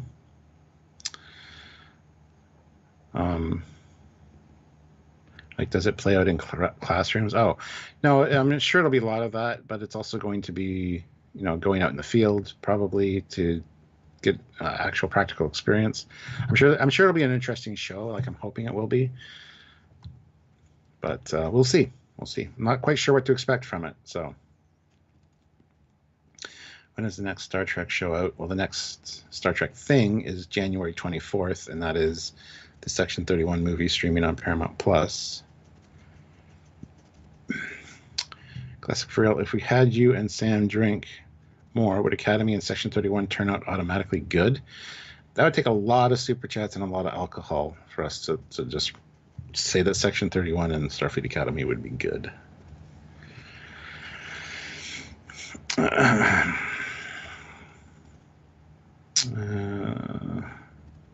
Sean O'Sullivan says, Defiant Class is my favorite ship. Wish we could see more of them. Makes sense post-Dominion, where they built 1,000 of them to fill in the gaps in the fleet. Smaller ship, probably a lot easier to build, sure. Yeah. Some of the ships, though, that once they get damaged, they're good for that. They're designed for that short shock, not necessarily long, prolonged engagements. But yes, you would think you build a whole load of them. It's only power per square meter. But, science. Can't do much science on Defiant because they ain't got any science labs. It's true. They've got a very small medical bay, which of course is just a redress of the, mess hall. Mess hall, yeah. Yeah. Which I love as a creative, like, I need this new set. Well, luckily it was a redress. I know I've said this to you before, but the one of the sets, in one of the DS9 sets, they basically stole set pieces from the runabout. No, it was the runabout back room. Just has the console from the Defiant crew quarters. So because we had one, we therefore had the other, which was great. And you don't even have to overthink it, because it's not like they were building new pieces for every set. So if you know it looks the same, it's going to be the same physical prop piece, so you are able to interchange. Yeah. That's why there's a great habit of they always use Excelsior chairs for all the sci-fi bridges. Just had them, right? Yeah. Sean O'Sullivan says you can crew 30 Defiants for the price of one Galaxy class. Not necessarily, because you need 30 captains. Different metric. Body-wise, yes, 100%. And Wex asked where you got your uniform. It's from Dennis, the very talented maker. Proper fabric, proper... Yeah, there's a certain... The way it sits just feels real. And it's what we use for the unification short. Yeah. Nice high-end stuff. I'd recommend anybody to get Dennis them. Chu. Yeah, let me post his Facebook. Because, yeah, he's got a few left. He made a whole load. but they have sold rather well. And yes, if you want a definitive TNG, this is absolutely worth getting. I wouldn't say it's cheap, but it's fair. And that's one of the things when you costume, there is a difference. And like Anovos, it's like they weren't necessarily fair priced. You know, they were expensive, good but expensive. But then Royston, a good price. Yes, Royston S. Bailey, $2. I wish you a Merry Kailash. Who? Kailash. Oh, him. Yeah, he's alright. Don't know his name enough though. Yes. Yes, Eric, here's regulation. Strikes us comments about does a TV show, a new movie in cinemas. Is that what it needs? Is it the sort of franchise that needs a new movie? No. I think Star Trek works best in smaller screen format and episodic kind of environment. After a good series is established, by all means give me a movie based on it, but you don't need a frickin' antagonist. That's the problem with a lot of the movies, is there's always a bad guy, and that's not what Star Trek's about. Star Trek is the best storytelling television format,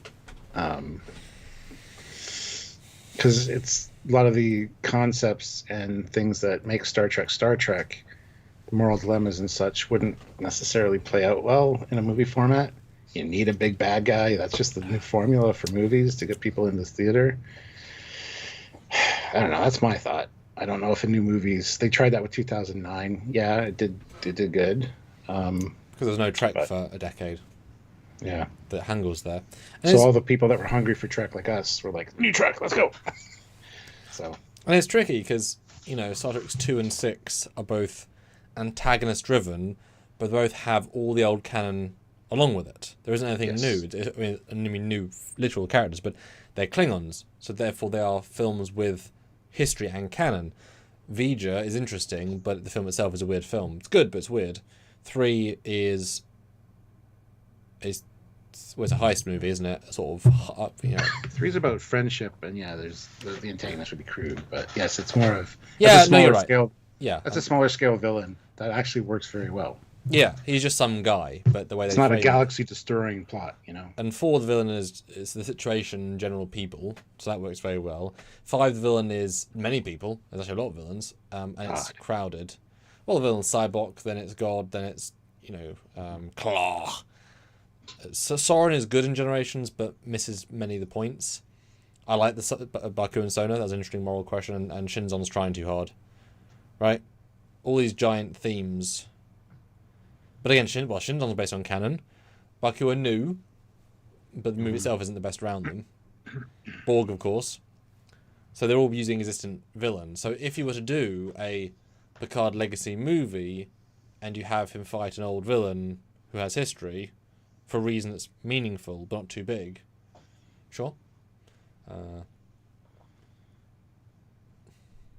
then you look at Star Trek Beyond, new villains are like, oh, they're right, until you start thinking about them.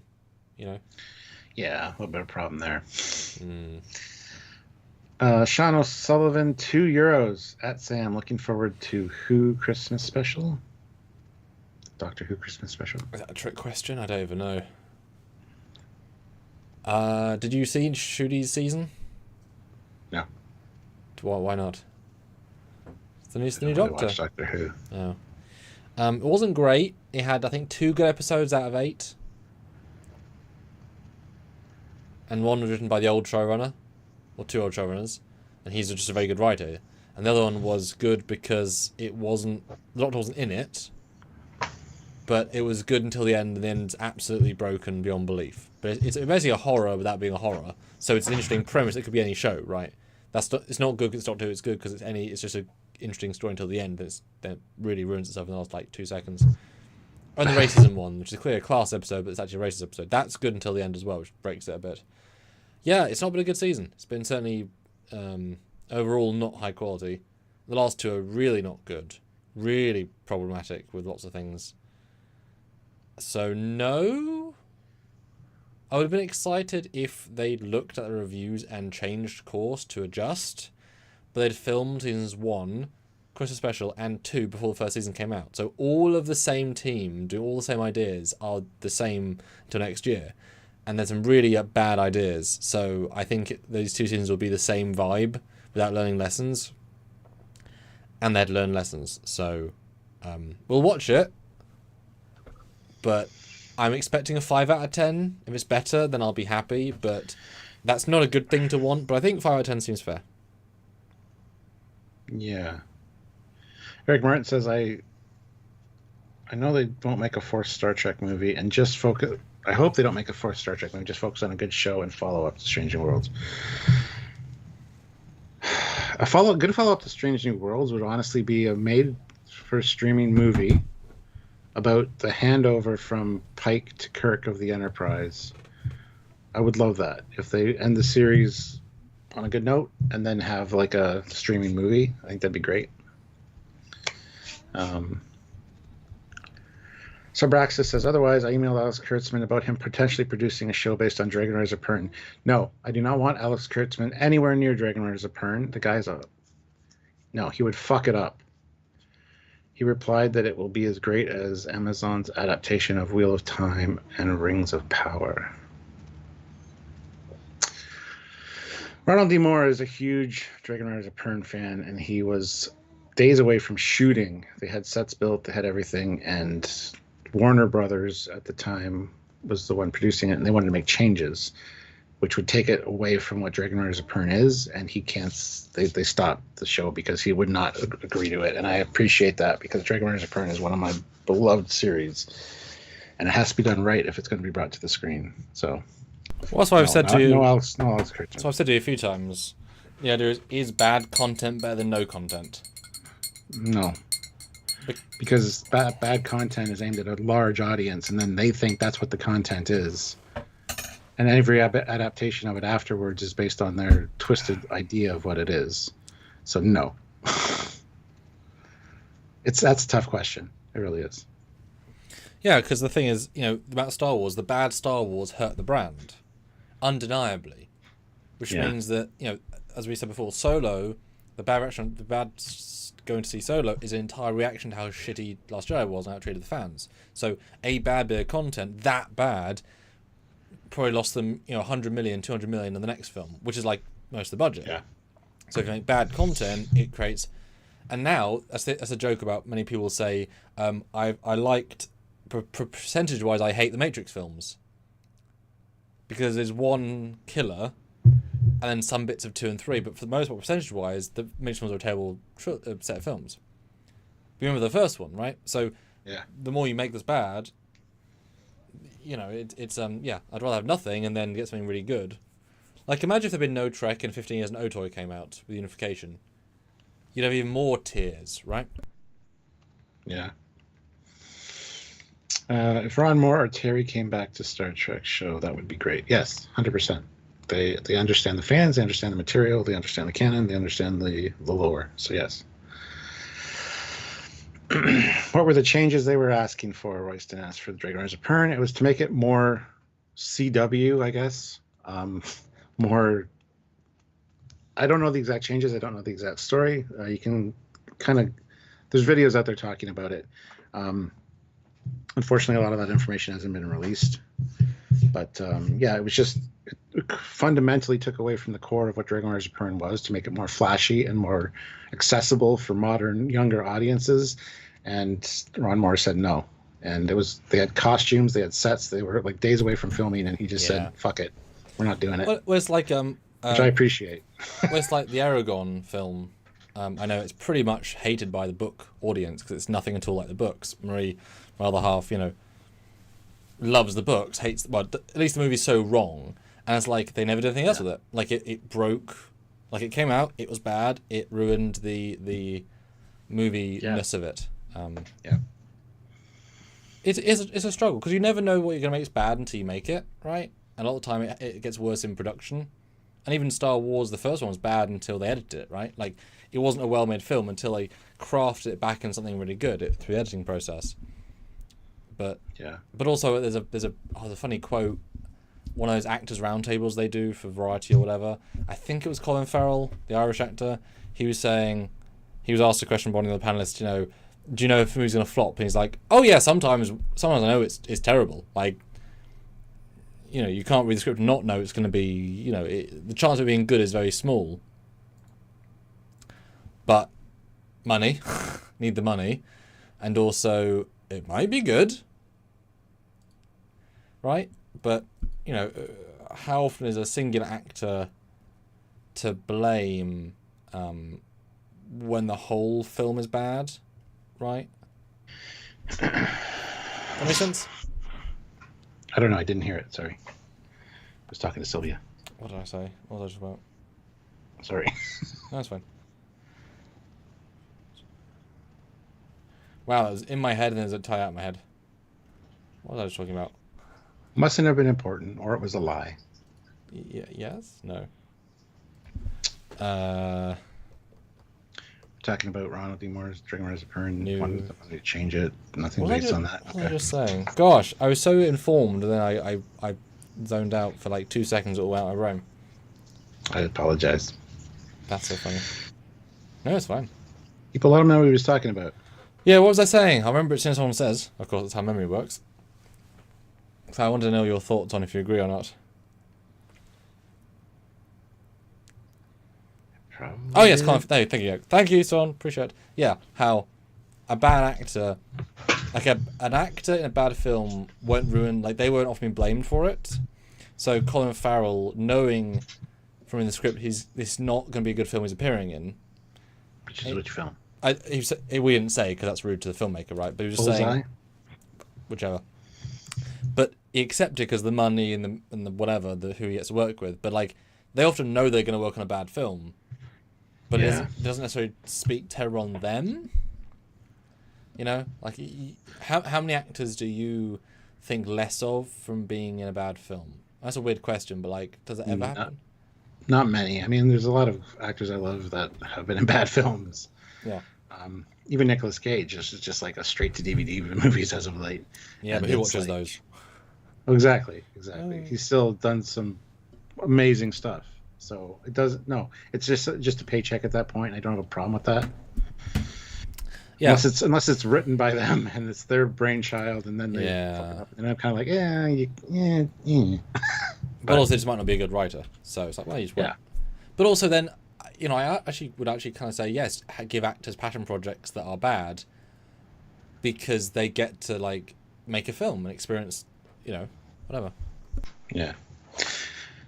Eric Martin, $10. I have to focus on work. I'm having too much fun listening, and I have to earn money for Super Chat. See, I told you. You can't do both. That's so fair, though. Told you to get back to work. Damn, that is true. Fair point. Fair point. Fine. You can work. Dan Ben says Patrick Stewart has said over the years that sometimes he doesn't agree with the direction the character takes. It wouldn't be what he would do in real life. Well, as an actor, you are playing a character written by somebody else, right? So, yes, you bring a lot of your personal stuff into it. And that's one of the problems, actually. I've talked about this with Sam, that we had with that I have with Todd Stashwick. Because Sam asked him a question, what would your character do if this, blah, blah, blah, blah, blah. I forget exactly what he asked. And Todd's like, I would do exactly what I was told to do. That's their character. They created it. I will do exactly what their vision is for that character. In a way, that's a very professional way to be an actor. In another way, you want to bring some of your own isms into the character, I think, especially if you play it over the course of a number of years. So I don't know how to feel about that necessarily. Like, yes, you are hired to do a job. This is the vision that the writer or the director or whatever has. So you kind of have to respect that. But at the same time, yeah, you necessarily as yourself wouldn't have made that decision, but that's not the point. They're not hiring you as a person. They're hiring you to play this character, right? And yes, after I've been playing it for years, you can say that I don't think my character would do that. And that has a lot of leeway and a lot of sway with a lot of directors and stuff that they will kind of go, okay, how can we change it and kind of keep both visions? But well, it's actually the most double-edged sword you could possibly have when it comes to media, because who knows the character most? So let's say you're in let's go comic book movie. Let's say you originally wrote the character for comic book, right? And you helped write them on the screen for all their movies. So you were the one who's written all the words they've ever said. Do you know it better, or does the one person who spent a couple of days, maybe you're in a bit part, like we often about Kirk versus a Sulu on set, maybe you spent 9 days a year filming this character, and the writer spent 6 months every year writing the character. Who knows it better, the writer or the actor? That's a question, right? You embodied it, but you're just reading what someone said, or you're writing it, but you weren't living it. Like, who knows it better, right? That's the question. Yeah. That's the question, Stuart. What's the question? Who knows the character better? Someone who writes it for months a year, or acts it for maybe 10 days. Who knows it better? If it's a book, the original author of the book. If it's made to film, 10 minutes practice. A bit of both, because a lot of times the character will change over the course of seasons based on some of the actor's isms. And things. So that's a tough question. But isn't that the writer writing the isms? Yes, if he's incorporating the actor's isms into the character, that's a sign of a good writer, in my opinion. Being able to make some changes to the original vision. I don't know. There's no easy answer. No, well, that's what I'm saying, right? So if an actor like Ryan Reynolds, he's like we can all agree he gets Deadpool. I'd rather go with his judgment. But an actor like Patrick Stewart, he knows Picard and gets Doom Buggies. You both gave the same sort of power to sort of produce and write whatever, but you can't know until you test them if they get the character. So it's a really tricky thing, right? Who is the custodian who knows it better? The big question would be my character of Sam Harriman from Temporal and Trek Shorts. He's playing for 10 years. If you asked Marcus, what do you think Sam would do? He'd probably say it's up to Sam, because he inhabited it, but he doesn't know what the hell he's doing. And most actors don't know the sci-fi stuff they're doing, so it's not even like he's not a Trek fan. Like, you don't know who the Flash dialogue from the Flash, right? It's just sci-fi. So now he would say, I don't think Sam would say that, but he can't write new dialogue. He can't necessarily invent new things that feel in keeping, right? It's a very interesting thing.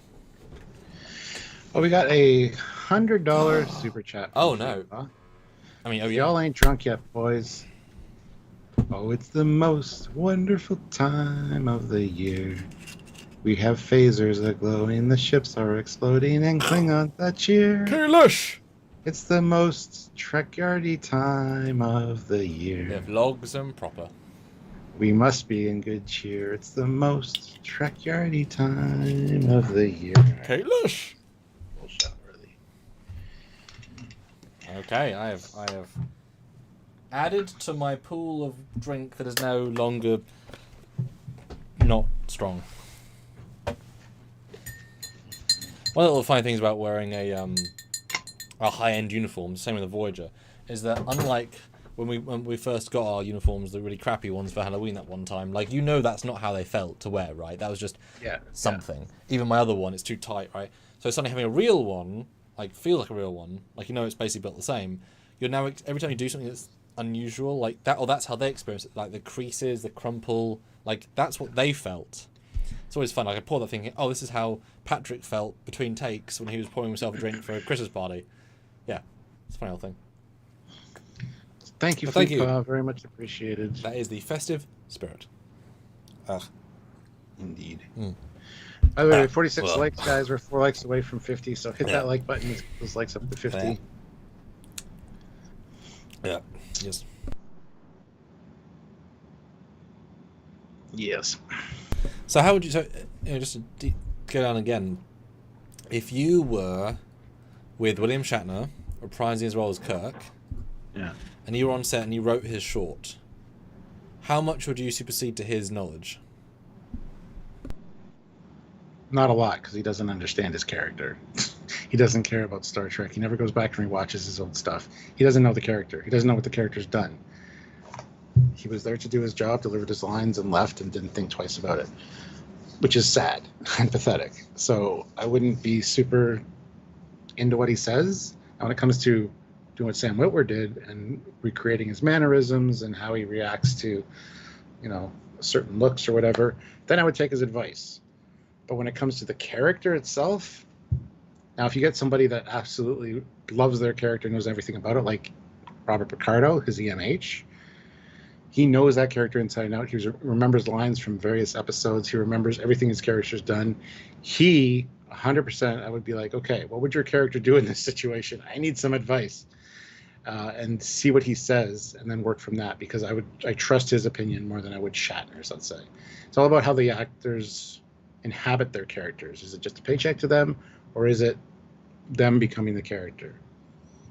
Not saying Shatner's a bad actor. I do love Kirk, but he's said it multiple times. He doesn't go back and watch the old stuff. He hasn't watched any of the episodes. He doesn't like watching himself.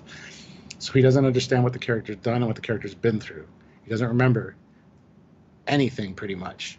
He basically says, the city on the edge of the river instead of the city on the edge of forever. So that's a tough question, and it's dependent on the person. Oh, it's funny because, of course, you as the writer, you know the deep backstory, but the actor said the line, felt the moment, lived the nuance. Like, yes, you're right, Shatner won't remember the big stuff, but if he remembers how he felt playing a line as written, if he gets into that mindset again, he can play the scene again. Like, in the sense of, that's the thing I was saying, though. He wouldn't. For him, it was just go be professional, memorize your lines, deliver it, walk out of the building, and forget everything you just did that day. Well, that is most actors, though. Like, a big percentage. Like I said, not Picardo, though. You can ask Picardo anything about his character, and he'll quote lines from specific episodes, for Christ's sakes. He knows that character inside and out. Like, he resonated with it. Oh, for sure. But he also, like, some actors live on the convention circuit to meet fans.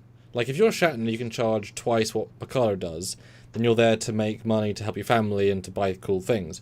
If you're only earning $15 an autograph, you've got to be you want to be positive and nice and whatever. And he's just such an interesting character as the Doctor. You'd be asked questions. So just osmosis over decades. Like, I can imagine, he left Voyager. He was like, I'm cool. I'm done with Star Trek for a bit. Did more conventions. People started asking him. He's like, I really should rewatch it to be good at talking to them. Like, and got into it, right? And watched it and was interested and especially, that's why those actors have the same rehearsed answer. So what's your favourite episode? Well, they've had the same rehearsed answer for 30, 40, 50 years, right? That's why it's always good to ask different questions, because you kind of take them off guard a little bit. Eric Martin asks, what is Otoy's fascination with the Omen cult?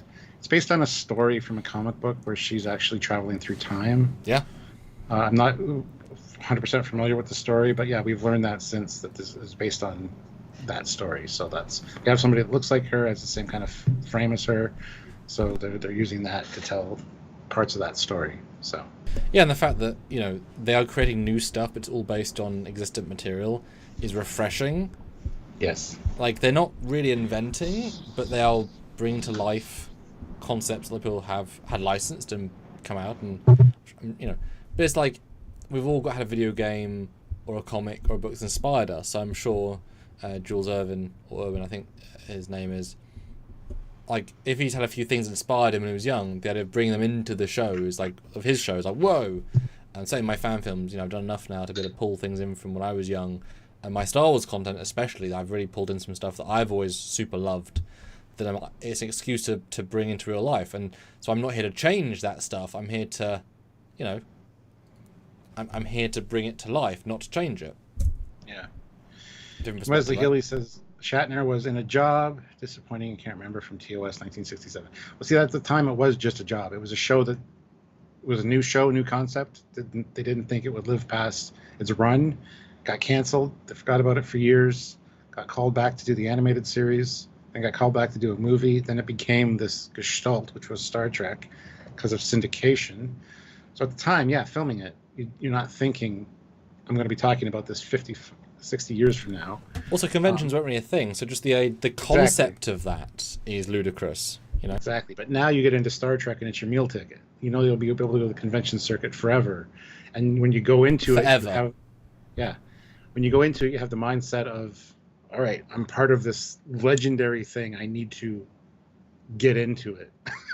And I think a lot of the new actors understand it a lot better because of that, because they know that it's this massive thing. In the 60s, yeah, I can forgive him for forgetting his scripts because it wasn't a thing. It got canceled it almost got canceled after 2 seasons, stuck around for a third, then got canceled. So yeah, it's like, whatever, that's done. They didn't know that syndication would make it huge and that it would build and build and build and get a movie franchise and then a spin-off series and then become this thing. So it's a different mindset for him, and that's fine. That's all. Anyway, I'm having another one for Fleet Pal because that was a great super chat. So yeah, I mean, you know, it's also insane that you can do a gig as an actor where you are used to residuals and you know, whatever, and then suddenly you can go to a big building, talk to people that love you, get paid exorbitant amounts of money. I mean, think about how hard we'll work for, you know, $12 an hour, $14 an hour, $15 an hour, and they make $15 on one autograph that takes them 45 seconds. Okay, let's say they get $7 out of it for cut, right? But they're making $500 an hour. Shannon's making $2,000 an hour, right? I mean, imagine that. I mean, it's not all for them, but that's so much money for doing so little in the grand scheme. And here we are working. It's an amazing thing they can do. All these people that adore you and just absolutely spewing like love for you and your character, it's just so, must be so uplifting. Whereas, like you said, we go to a job and you struggle away for $20 an hour, and nobody appreciates you for it. You get a pizza party at the end of the year, maybe something like that. It's like it's a totally different thing, right? Yeah, I would love to just be able to go to conventions and have people tell me how awesome I am. They've lived their whole life to meet me. But we've also had the same question for 9 years. How'd you first meet? And we are annoyed in a gentle sense. I've seen your face, etc. So there's the other edge of the sword. Imagine the same, especially if you've got similar conversations over 7 hours over 3 days. Imagine how many people said Ethan Peck and Anson Mount. So there's going to be a Spock and Pike show when there wasn't. I mean, probably 50 times each day, and each time you'll be fresh and nice, and because you got to be sick of it. Eventually get like Alan Rickman from Galaxy Quest. Yeah. Not saying the line, sign the thing here. Yeah, and it's not fun, it's not interesting, it's not rewarding, hyper well paid, but it's like, also imagine if you're resting on your laurels at that point. You know, you're not doing anything new, you're resting on what you did before. So yeah. Sebastian, though, €10, so thank you. Merry Christmas, you filthy animals. Brr, brr, evil laughter. That's shooting a gun. Oh, I still want that Alien's pulse rifle, because that was a great sound effect. Oh.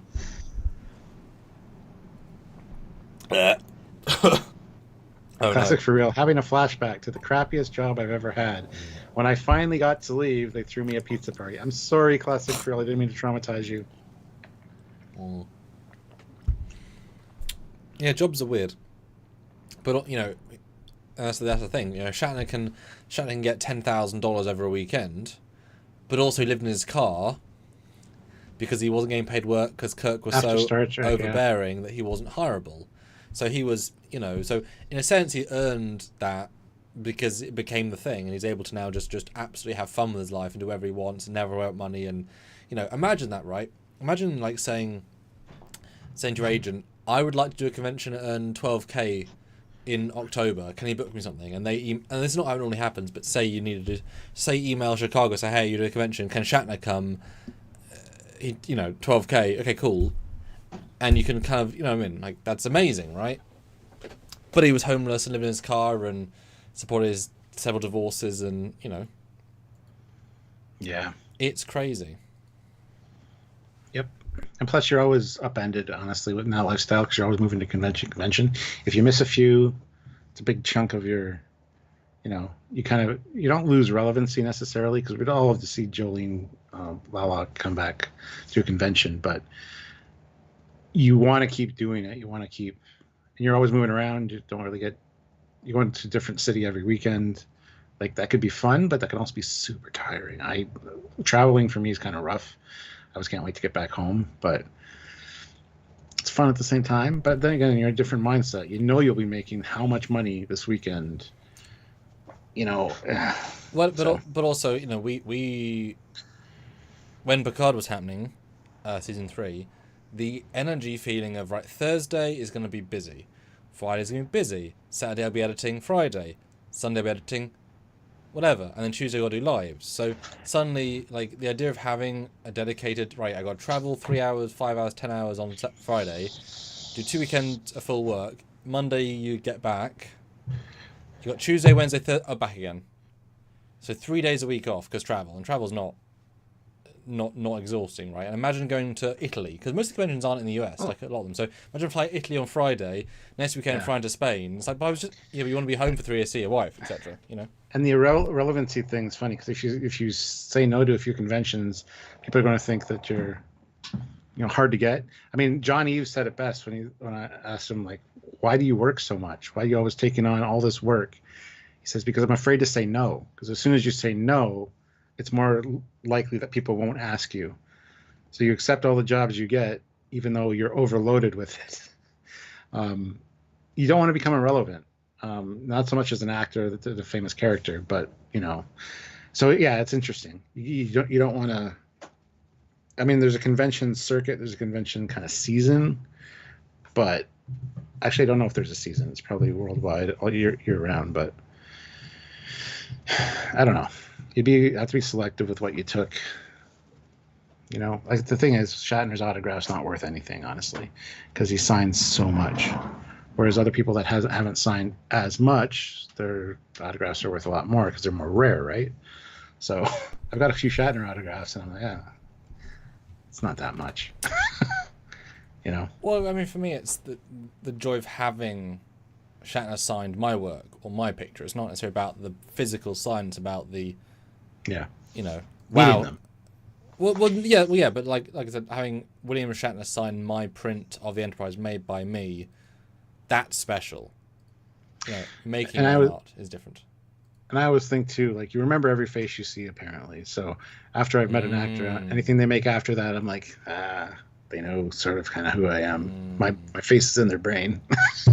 Well, it's like I was on in J.G. Hertz's phone for a bit because he took a picture he took a picture to send to it was London. He took no, wrong one. It was Robert O'Reilly took a picture of us to send to JG because he remembered that we knew him, and that was all. And so he said, "Hey, I've met your friends." So I was like, "Hey, I want Robert O'Reilly's phone." As are 15,000 people, right? I was like, that's cool.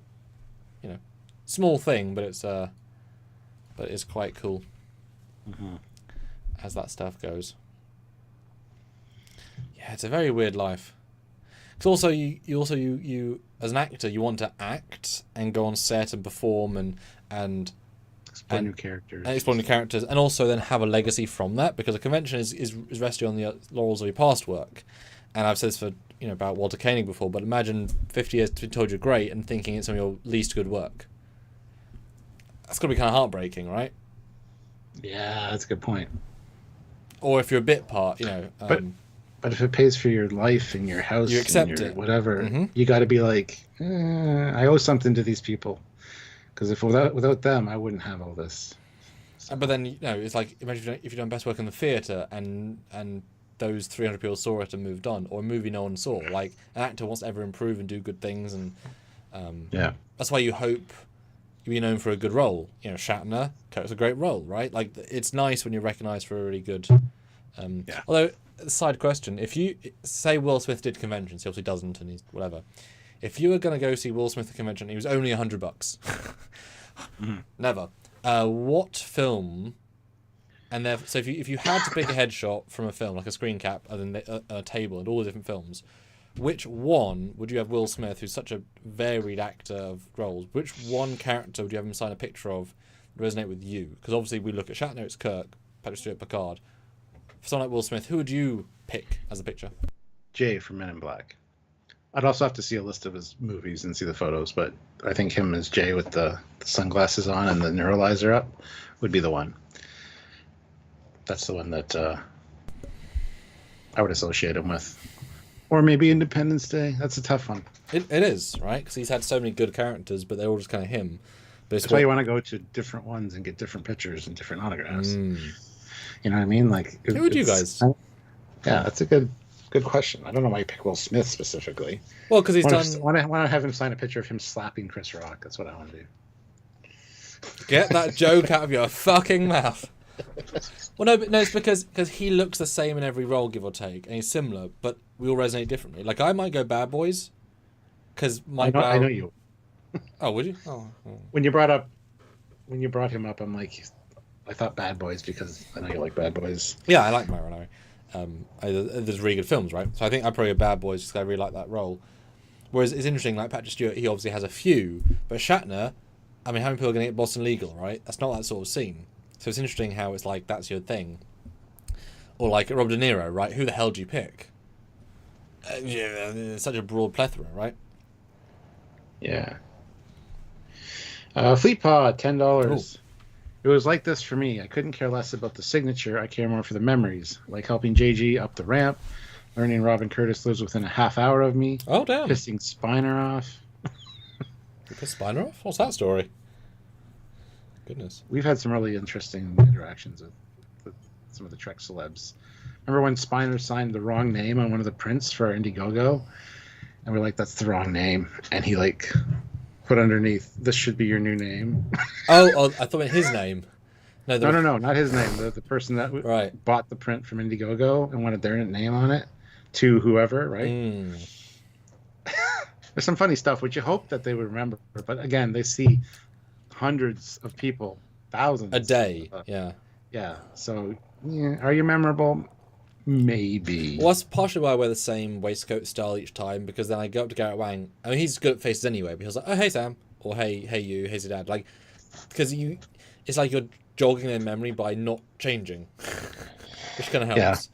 That's why I'm doing like a really giant cosplay. Or like the Thermians, right? I remember all the faces of the Thermian people from that convention, because they're from the con, like, you remember them. I have a thing with Brent Spiner in the UK conventions. They're either very well run or very not well run. There's kind of an odd disparity even between like sub things in the event, and I don't personally, and I'll explain why. I don't like waiting in queue for half an hour for a sign or for a photo shoot. Sorry.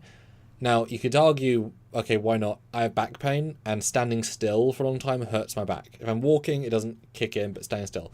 So half an hour every 2 seconds walking forward a little bit will hurt me a lot more than walking around and then turning up at the last 10 minutes of the photo shoot, right? That I think that's a practical reason, right? There's nothing shady about that, right? It hurts, whatever. Everyone has back pain as well, so they can relate. Sure, yeah, thank you. So normally in the schedule it'll say Brent Spiner 15 minutes, cool. So I will normally turn up in the last 5 minutes because that's fine, right? He was already walking away. So before his allotted time finished, he was already leaving, and I walked up to the booth saying, I'm here for Brent Spiner. He's already left. I'm like, well, that's not on me, right? He's here 15 minutes. That's the whole point. He's already left. Said then call him back from his table to do it. He's like, where were you? I was like, in your slot. What do you mean? Like I've done anything wrong, right? And then so I was his only person, and he was slightly like this bit annoyed, like, you know. But it's like, well, you left early. Don't leave early if there's a booking, right? You might have had 10 people, so you left early, but like it's 10 minutes. You wait. So you know, memorable in that regard. Like I was the one of zero. And I kind of the same thing with Michael. Memorable in a bad way for annoying him. Which is annoying, yeah. I had a similar-ish thing with Michael Dorn, not quite. I was faffing with my bag on the like conveyor of put it down, they'll give it to you at the end, and it took a second longer, and he'd finished the last person. He was starting to walk away to his agent, and I was like, one more. He's like, okay, and walks back. So it's not quite as dramatic, but that was good actually because he was very much fair dues. 4,000 people, same. They're always the same pose, but because I was a one of one, he gave me a unique pose. So that was nice. Yeah. But you feel bad. But it's like, I'm on time in your area, paid you lots of money. That's $40 to get a picture with you. It's like, calm down. Yeah, calm down. Fleetpaw has a message continued from the Superchat. Couldn't fit it in. Asking them questions during panels and basically just listening to them share their experiences. Yes. And the problem is you go to more than one convention and you hear the goddamn same stories. You need to come up with creative things to talk to them about. So you hear new things. Because they kind of have a script when they're up there. As we've talked about before. So yeah, listening to the panels is good, but I hope for good questions, and I'm not one to go up and ask a question. I just don't like doing that. So yeah, I hear you, Fleetpaw, but it's not always the case. Fleetpaw says, "I'll tell you, gentlemen, about pissing Spiner off offline." Well, there you go. You never know who is watching these things. I know we're surprised by who watches some of our content. So this is just Drunkyards, though. Nobody's watching this. Except for you awesome people who are not nobodies. I just dug myself a hole, didn't I? Insert open mouth, insert foot. Classic for real, $5. I don't have Fleetpaw money, but is $5 enough for Lola or Precious to make a cameo? Also, Sam, Google your Forger and compare to Disco Forger. Quite different. I mean, she's a woman with hair and a face that's not crinkly and weird. I'm gonna go get Lola for a cameo for that $5. Hold on, Classic. Nice dress, yeah. Yeah, whoever this is, I like him. So what do you guys think of my TNG uniform? What do you think? How's it suit? Classic. All right, here's Lola. We woke her up from a sleep, so she's not happy. Yeah. There you go. Sit there. So, classic for real. Here's Lola. A disgruntled Lola. But yes. Hello, everybody. Hello. All right, I'm going to go put her back now. She was sleeping with Sylvia. Oh. So, hold on a second. That's nice, though.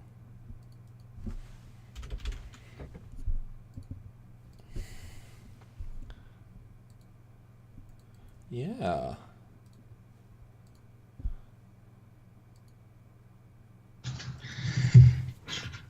That's also why it was kind of fun whenever you do conventions with new Trek actors, like meeting the Strange World cast, Sam Kirk. Like, there's so much more vanilla to the convention circuit. That's actually how they are.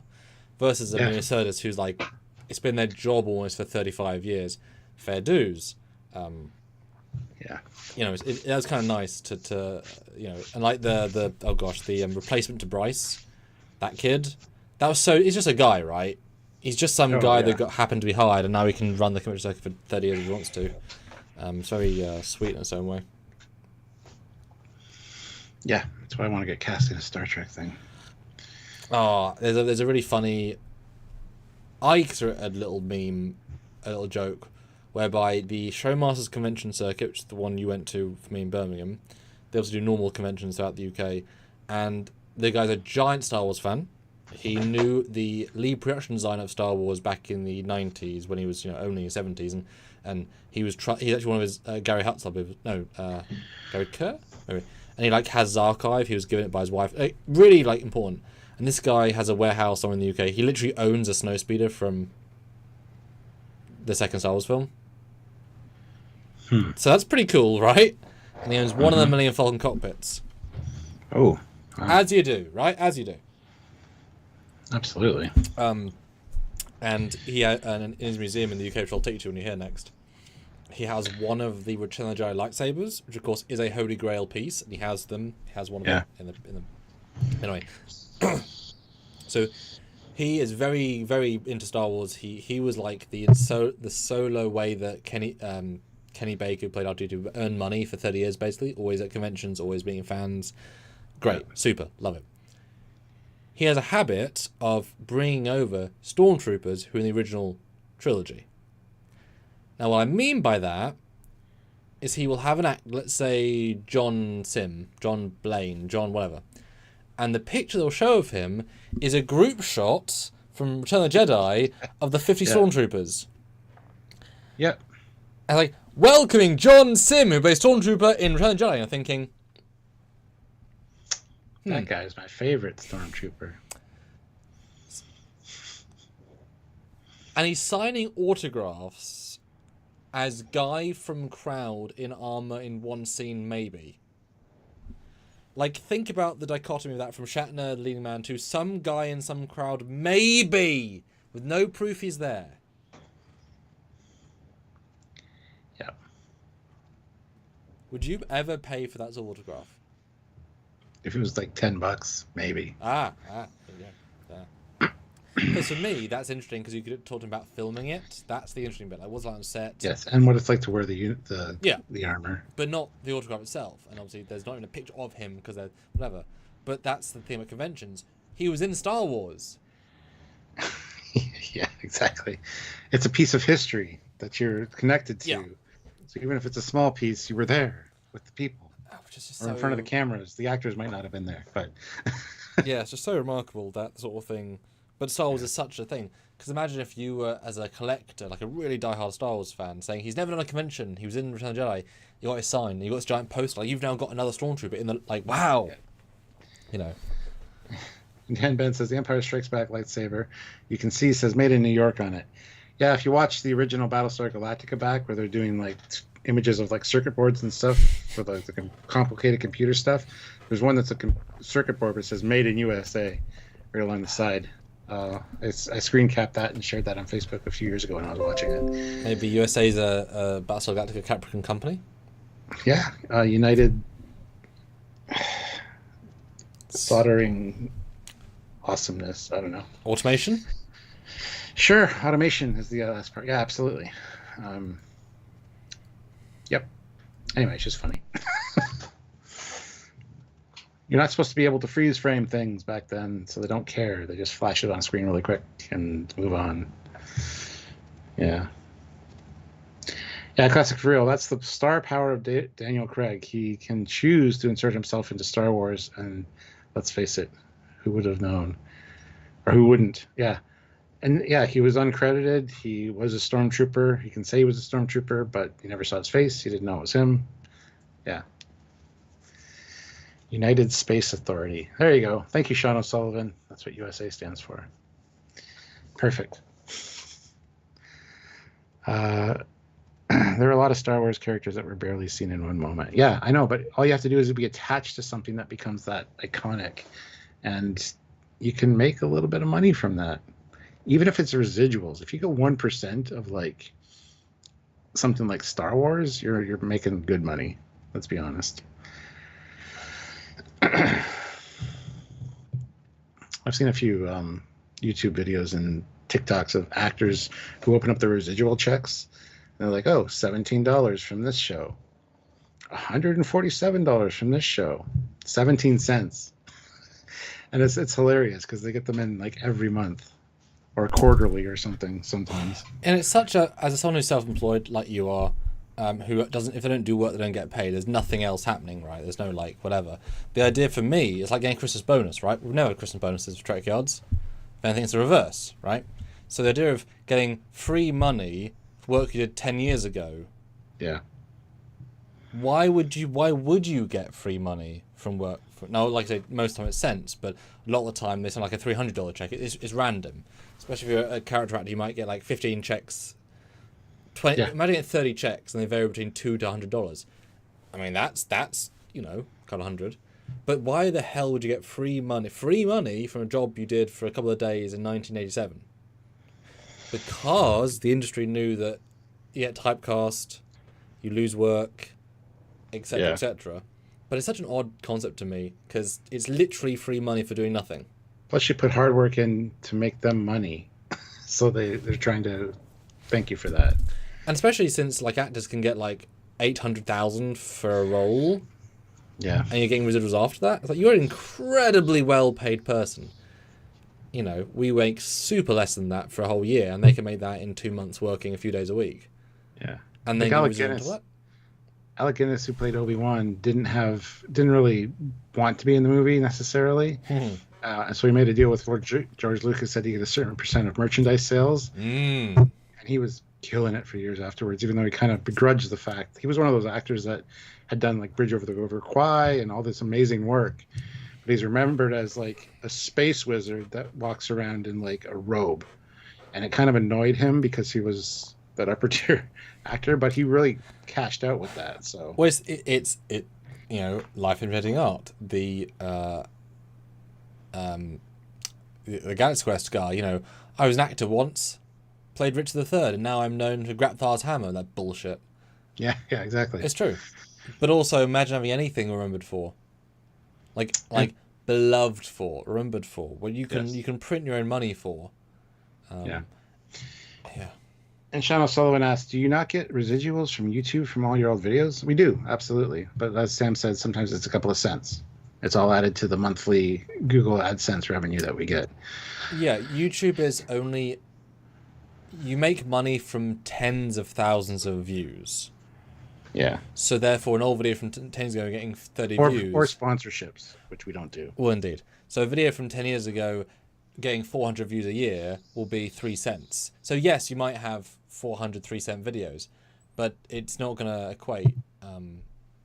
Whereas like someone like Mr. Beast, who's 1.5 million view video, if he's getting 100k a month extra, I mean he's you can live off the residuals of that for sure. But for videos making 100 views a year, 200 views a year, 1,000 views a year, you would need to get 1,000 views a day to even notice it meaningfully, and that still wouldn't be much. Honestly, we would need to get like 10,000 views a day to like feel it, which is why when Orville, the actor Orville, that not like 30,000 views, that was like a random residual that got loads of views out of nowhere. It's like, wow, this is it actually quadruples its value just by being seen by people. I don't know. Yeah, so if we blow up and people go start back watching our old stuff, we'll make a little bit more, but it's not notable. And even if we stopped YouTube like right now, we'd still get like a certain amount from AdSense every month. For how long, I don't know. It wouldn't be great, but it'd be something for something that we did in the past, so that's pretty cool. But yes, like Sam says, it depends on the number of views. And we're just not quite there. So let's see. Ryan K, just dropping on to say hi, Merry Christmas, and live long and prosper, plus give you the like because you deserve it. Well, thank you. We appreciate that. The likes are important. We appreciate those.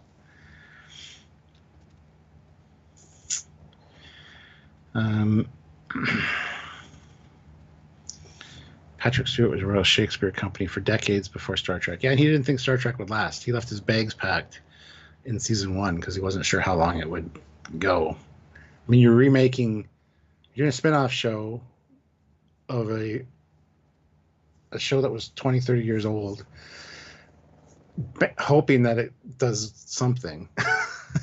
So he wasn't convinced he was going to be staying long. And now, he probably makes a shit ton of money off of Star Trek. Oh God, yeah. I mean, boy, I would assume that the directors and producers of Star Trek, the new Star Trek, they have big contractual residuals. I'm sure JJ makes just the residuals of him must be, insane. I mean, he was making $1 million a year just on work from 2009, like a percentage, as you say. The 4K comes out, he makes $3 million just on residuals. It's like, wow. Yeah, crazy. And Dan, the answer is yes. We split that, obviously. It's the team. What we do. Hi, Ryan. 57 likes. How many more likes can we get? Can we get up to 75? I don't know. Hit the like button if you haven't already. Let's see what we can do. Also, with being Xavier, he probably made even more. Oh, yeah, absolutely. He would have got big paychecks for those because he was well known for Star Trek and stuff at that point as well. So, and yes, also residuals. And it's funny because plus anytime they use his likeness in anything, you get a residual of that. So yes, and it's funny because then when you get to that point where you are, because in the old, so this was Patrick Stewart X-Men films, cool. First film, he's being paid as an actor to act as lead character, great. Second film, same thing. Third film, same thing, and die. Then he's been paid to be a cameo. He's been paid because his legacy is such that it brings value. So how much do you charge to be I'm there because I need to be there because they think it's worth something? You're not there to play for 3 months like everyone else. You're there to play for a day, right? How much do you charge then? It's 1 day, but you're there because you're you.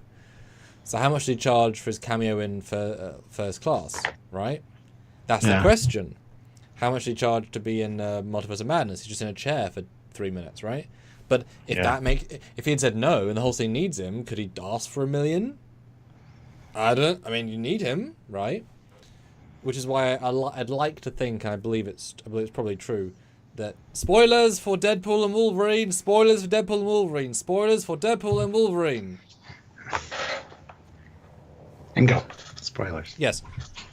Being able to have, now maybe not A-list, but high B-list at a point, Jennifer Garner, Wesley Snipes, and Channing Tatum, who can all be leading people in their own time, and were all industry leading at a time.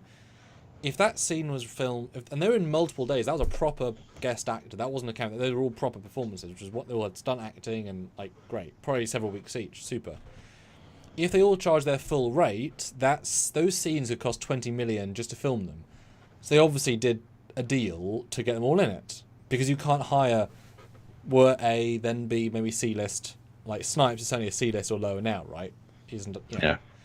But because the value of them in the scene is they got it. They actually did it for the love. You could tell, right? So they probably took some level of clever pay cut, way less than they would have got on the original films by an absolute margin. But it added so much to it. But they have to accept a pay cut to do that sort of thing. Yeah. But just so rewarding. Yeah, and it's also good to be recognized for something, and knowing that when you come back it'll be well received, and that the makers of the thing kind of need you. You're like a linchpin. Because Hezraz's comment here is funny, because I just saw this interview with Jim Carrey where he came back to Sonic to play Dr. Robotnik. Yep. And it's apparently Jim Carrey said he was only in the new Sonic movie or series because he bought some cool stuff and needed money. LOL. Kind of harsh, but makes total sense. That's exactly what he told the interviewer. He's like, why did you come back to this character? He's like, well, I bought some really good stuff and I needed some money. To be able to just say that, oh, I want that sports car. I'm going to go buy that. I got to do this job for it. That's fine. It's a character that, people recognize and appreciate me for. So, yeah, of course I'm going to do that. Yeah. Imagine getting $1 million for 3 days' work and calling it a pay cut. Yeah. Yes, it's crazy. But also imagine if you were getting paid, $3 million for several times, and then you're facing all the posters and you're around the world and you're doing a press tour, and people... You imagine if you're Patrick Stewart and you go to a convention and you got people out the door. What you're worth. Yeah. And for things like Deadpool and Wolverine, though, where their appearances were not in the trailers, so you were not paying to go see them, which means their value was not being in it as a marketing tool. Yeah. Their value was the fan love you were gaining for seeing them, and that's where it changes the category, right? That's the thing. A lot of the A-list actors from the 70s and stuff would appear in movies in the 80s, and they'd have the lead actor on the billboard the top would be them, yes. And they're in it for a minute of screen time near the end. But they're the highest billed character. Yes. Or yeah. It's the exact opposite effect of that, right? So, which is definitely a thing that's sort of gone away, because I think people see through it, and people get because in the old days you relied on people buying the DVD, the money spent before you could watch it. There's no social media. You have to watch to see and be disappointed. Nowadays, within a day, you're getting spoiled and you're getting... Well, don't go see it because they're not in it. So Deadpool and Wolverine is the best example of that, because it is beautiful. Which is interesting, because things like Spider-Man, when all three appear, that we all kind of guessed, but we didn't know. So that was similar. That's for the fans. The love is that everyone's in it. That's super cool. But other films, this versus this or whatever, you're banking off appearance, and then it's they're there to drive the machine of money. But none of us went to go see Deadpool Wolverine to see Blade. What? He was my favorite one showing up. Well, exactly. So that's really uncynical. That's purely for the love.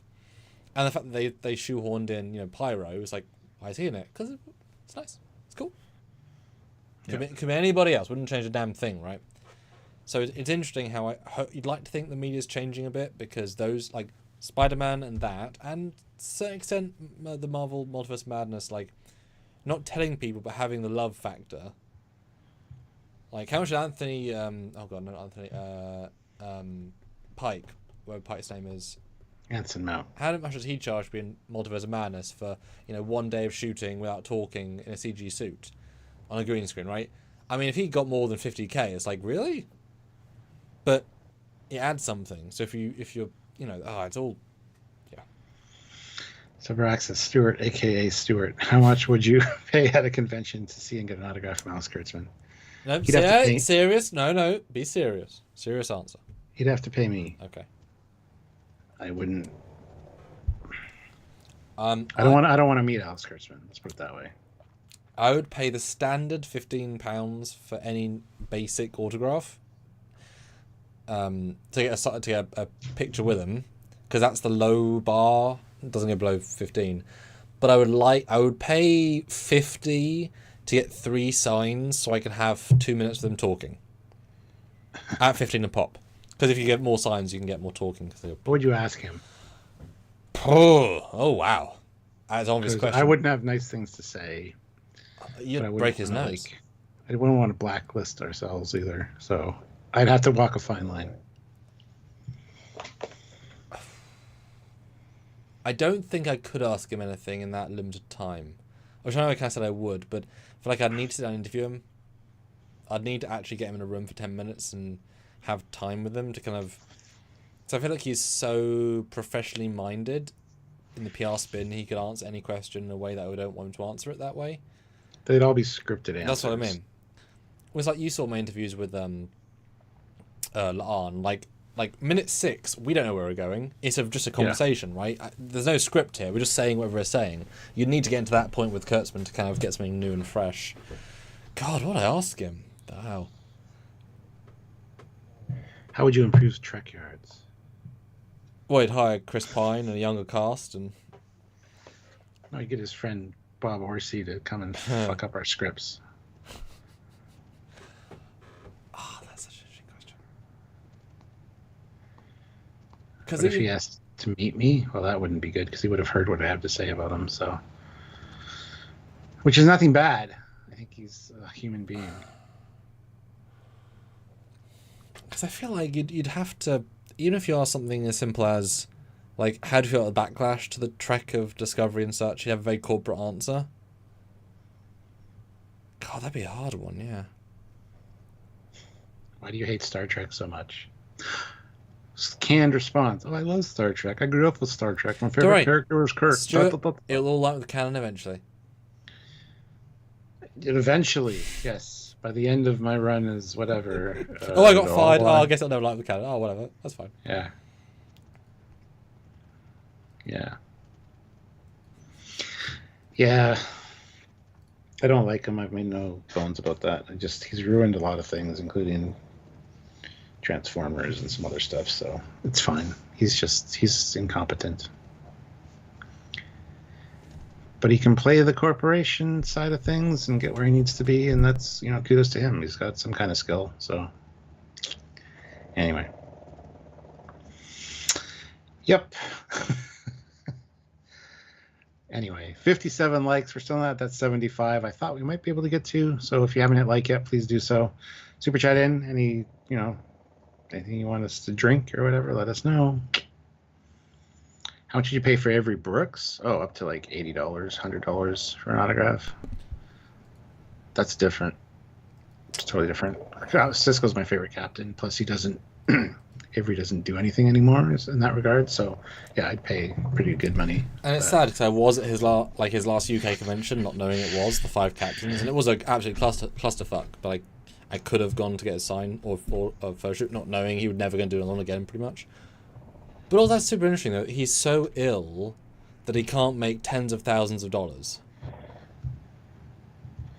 Yeah. Like he's not able to physically or mentally do that because there's so much bank he could make just by being in a room. That tells you how not well he is. And he's not busy, because, like, Chris Pine is so busy. That's why he can't do them, and it's not worth his time, necessarily. But, like... Yeah. Wait till Chris Pine starts doing direct-to-DVD stuff, then he'll show up at conventions. Well, no, I had... They always have that as a fallback, right? Well, that, you know, bloody hell, Bruce Willis, you know, getting progressively more degenerative in his illness. He was doing every movie that came up is, you know, his price was money. $1 million a performance. That was his lowest offer, right? Take $1 million. Any film he would do, so he's going $1 million, he could be on the DVD, he was in it for 10 minutes, he wouldn't learn lines, he had an earpiece. But imagine making $1 million to give your family. That's all it was, right? Just 100%. I can sort of barely do it today, I'll get $1 million and do another half-day filming. Cool. Yeah. Wow. But Chris Pine, I had this thing with the Ninth Doctor, Christopher Eccleston, who was a movie star. Fair dues, right? Many movies, right? But he's a very... Arrogant's the wrong word, but he's very... arrogant. I mean, fair enough, right? Like, you know, again... I think Anson Mount is, too. Anson's a better performer, though. As in, like, he has the charisma that Christopher hasn't got. Christopher's more honest and blunt. Yeah. But Christopher is very real, he's very honest, and therefore, if you don't like something, he'll tell you, or the interviewer. And he said, "Oh, don't do conventions because it's not my thing." He did his first convention because he was out of money, he wasn't getting hired. He made, I think, like $40K for a weekend because he was fully sold out for photo shoots, autographs, like absolute. I was at that convention. I remember the queue was the length of the convention. I think, like, about $40K. And can you imagine that, right? For us, it's amazing. For an actor, it's not a lot, but for a weekend, whatever. And so he does the conventions now. He's like, oh, I can make lots of money. But he was also able to charge a premium because it's his first event. Can you imagine, right? First event. I think it was £90 for a photo shoot. That was like 150 Canadian.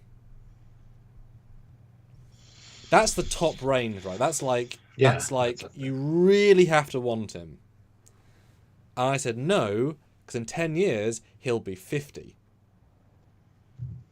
Because he'll be older and no one's going to care as much. And I will happily wait until he's 50, until next 10 years, because I'm not willing to pay that exorbitant amount of money for 4 seconds of his time. No. Because Capaldi, he did one convention I've been to. I think it was 60, so that's 100 Canadian, which is a lot, but it's a distinct profit versus I want to do it for the fans. Like, there's a difference. Yes, absolutely. Right? And that was great. It was a really good photo, really proud of that. He knew my costume. It was really, really lovely. 3 seconds. So yeah, I'll wait for Chris. That's fine. He'll get older. That's fine. And no offense to him, right? He's had some hard stuff in his life. Get it. But I'm not going to pay 150 Canadian to get a picture with him. I'd love one for 60 Canadian. Okay, that's a lot, but I'd pay that, right? Fine. But yeah, no. Yeah. So Braxis, £15, sorry. Ugh. I personally find it weird meeting someone famous who, in addition, is your idol, because the famous person means a lot to you, but you are basically total nobody to them since they see you for the first time. Yes. You find that weird? Like, okay, on the flip side of that, I find it weird that you guys all know us. You see our faces. You talk to us, hear us talk to each other. It's like you feel like you're a friend of ours, right? We don't know you. We don't know what you look like. We don't know what your real name is half the time on the other side of the screen. You come up to us at a convention and like, hey, I watch all your content. You guys are great. And it's like, it's odd because you feel like you know us so well, and we know you as well. Once we put a face to the name, then it's like, okay, cool. But when we don't know who you are necessarily, it seems a little weird. So I can understand the other side of that coin, because we kind of get it too. Like, you spent all these hours with us if you're on a live or if you just watch our edited content. You feel like you know us. And you do, because I am who I am. But we see your comments. A lot of people don't comment, and those people come up to us, watch your content for 6 years now, and it's like, oh, what's your name on YouTube so we can put a face to the name? Oh, I don't really comment. It's weird because they feel they know you because they do know us, but we don't know anything about them. And we couldn't because they never said anything. Well, exactly. Because there's no way to be part of this. That's why we always encourage conversation and communication, because we want super chats are beautiful, but just being in the conversation is important, right? Yeah, like so many of you we know, like, oh, Classic for Real showed up. No idea what he looks like, but I'm sure at some point we'll run into him and he'll be like, oh, I'm Classic for Real, and be like, oh my God, thank you. We finally put a face to the name. Same with Ray Ricks when we met him in Vegas. It was fantastic. He comments all the time. He super chats. We knew the name, knew a little about. We learned so much about him in Vegas. Such a great guy and such a great life, interesting life. It was great to just to be able to put a face to the name and get to actually know you guys on a different level. So it's kind of weird, honestly, from the other side of the table, if you will. So I don't consider myself famous or anything, like there's nothing like that, but I mean, you guys are here for a reason, I assume, to listen to us talk and make asses of ourselves. So it's got to be a reason. You must like us in some capacity. So I appreciate you guys. Or delusional. A little drink. Either one. Or both. Probably the delusional. I think that's fair. I think that's fair. Yeah. But wonderfully delusional. Yes. And we also appreciate you guys. Like when we find out that you watch our content, we're like, thank you so much for that. Because I've said it many times over the years. If it wasn't for you, there would be no us. We would have given up long ago. True.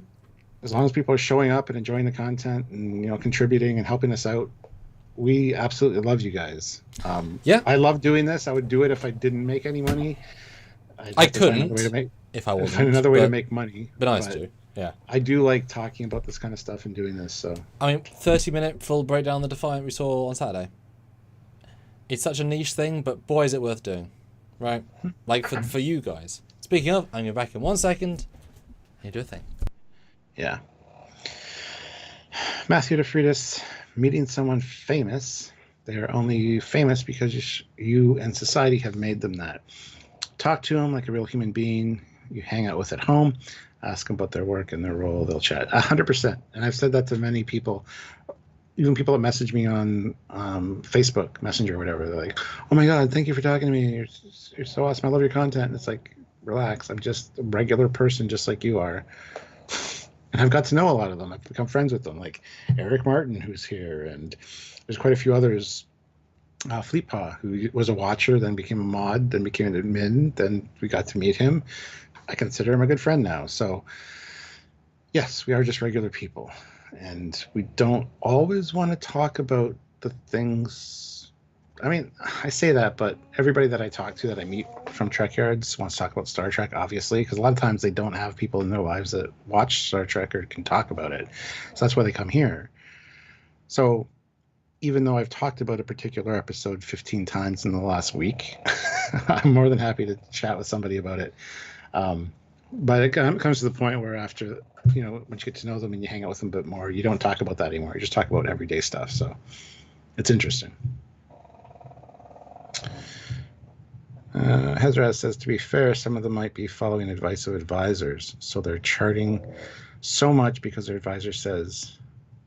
But for me, that's what's important is how they treat their fans. Yeah, 100%.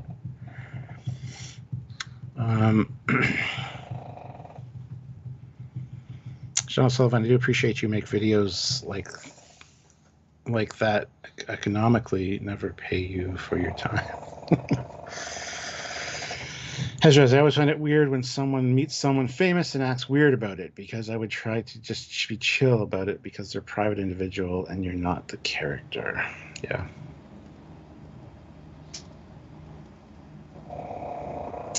Fleetpaw says, oh, I consider you a friend too, Stuart. Quiet, you. I didn't say anything nice. You be quiet. You don't clip that part or anything.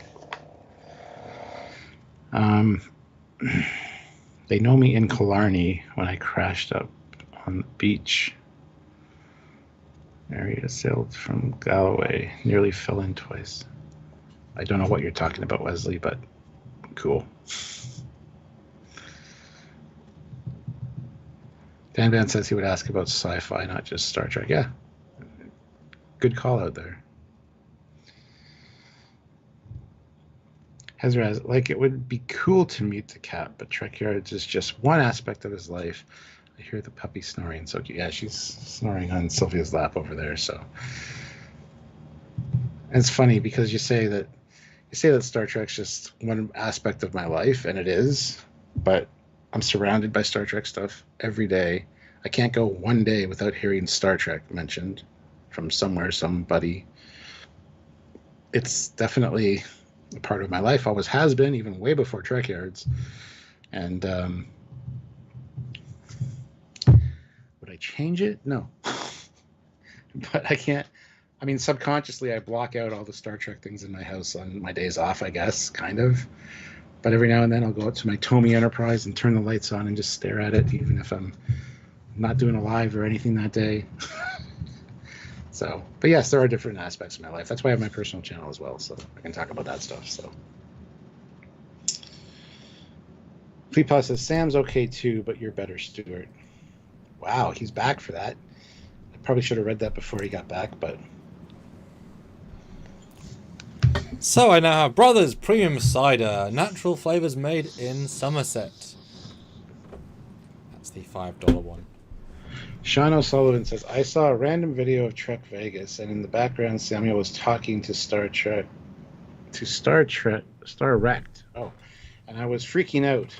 All my people know each other. We're talking to Star Wrecked? Which one's Star Wrecked? I don't know. Because I think Star Wrecked, the fan film watched in your front room. Which is kind of Star Wrecked. Context. Oh, yeah, that's I know it's not, but that's what my brain goes to. You don't watch Star Trek every day?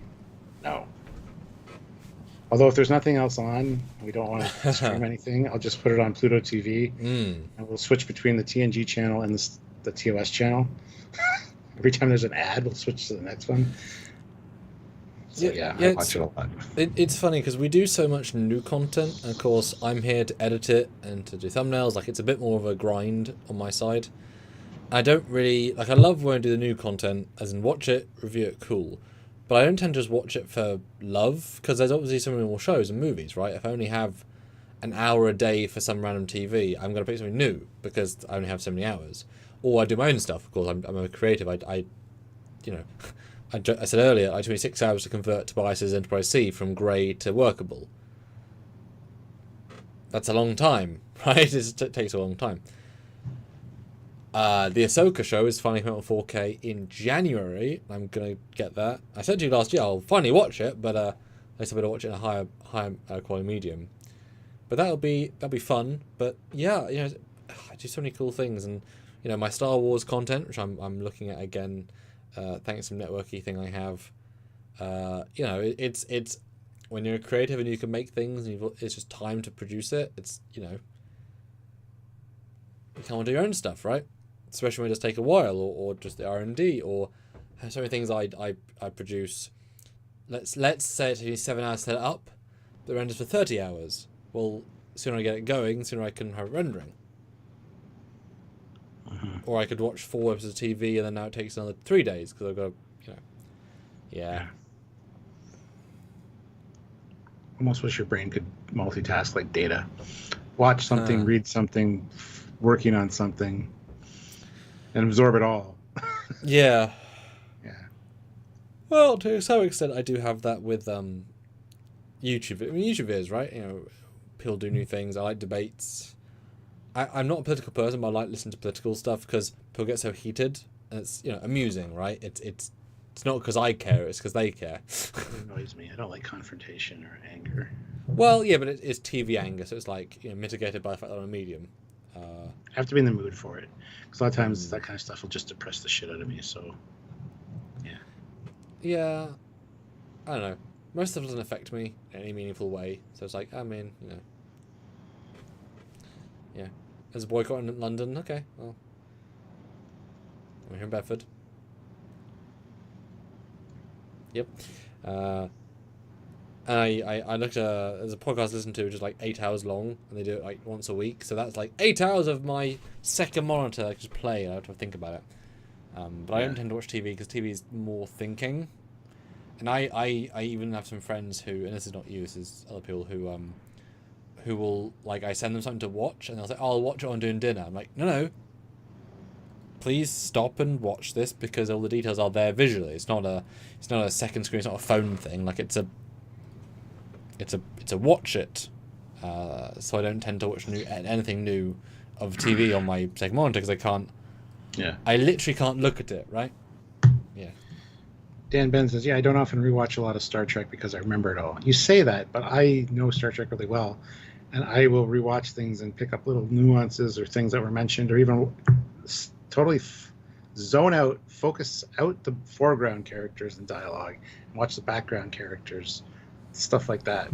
You get a new appreciation for it. You notice stuff you never noticed before.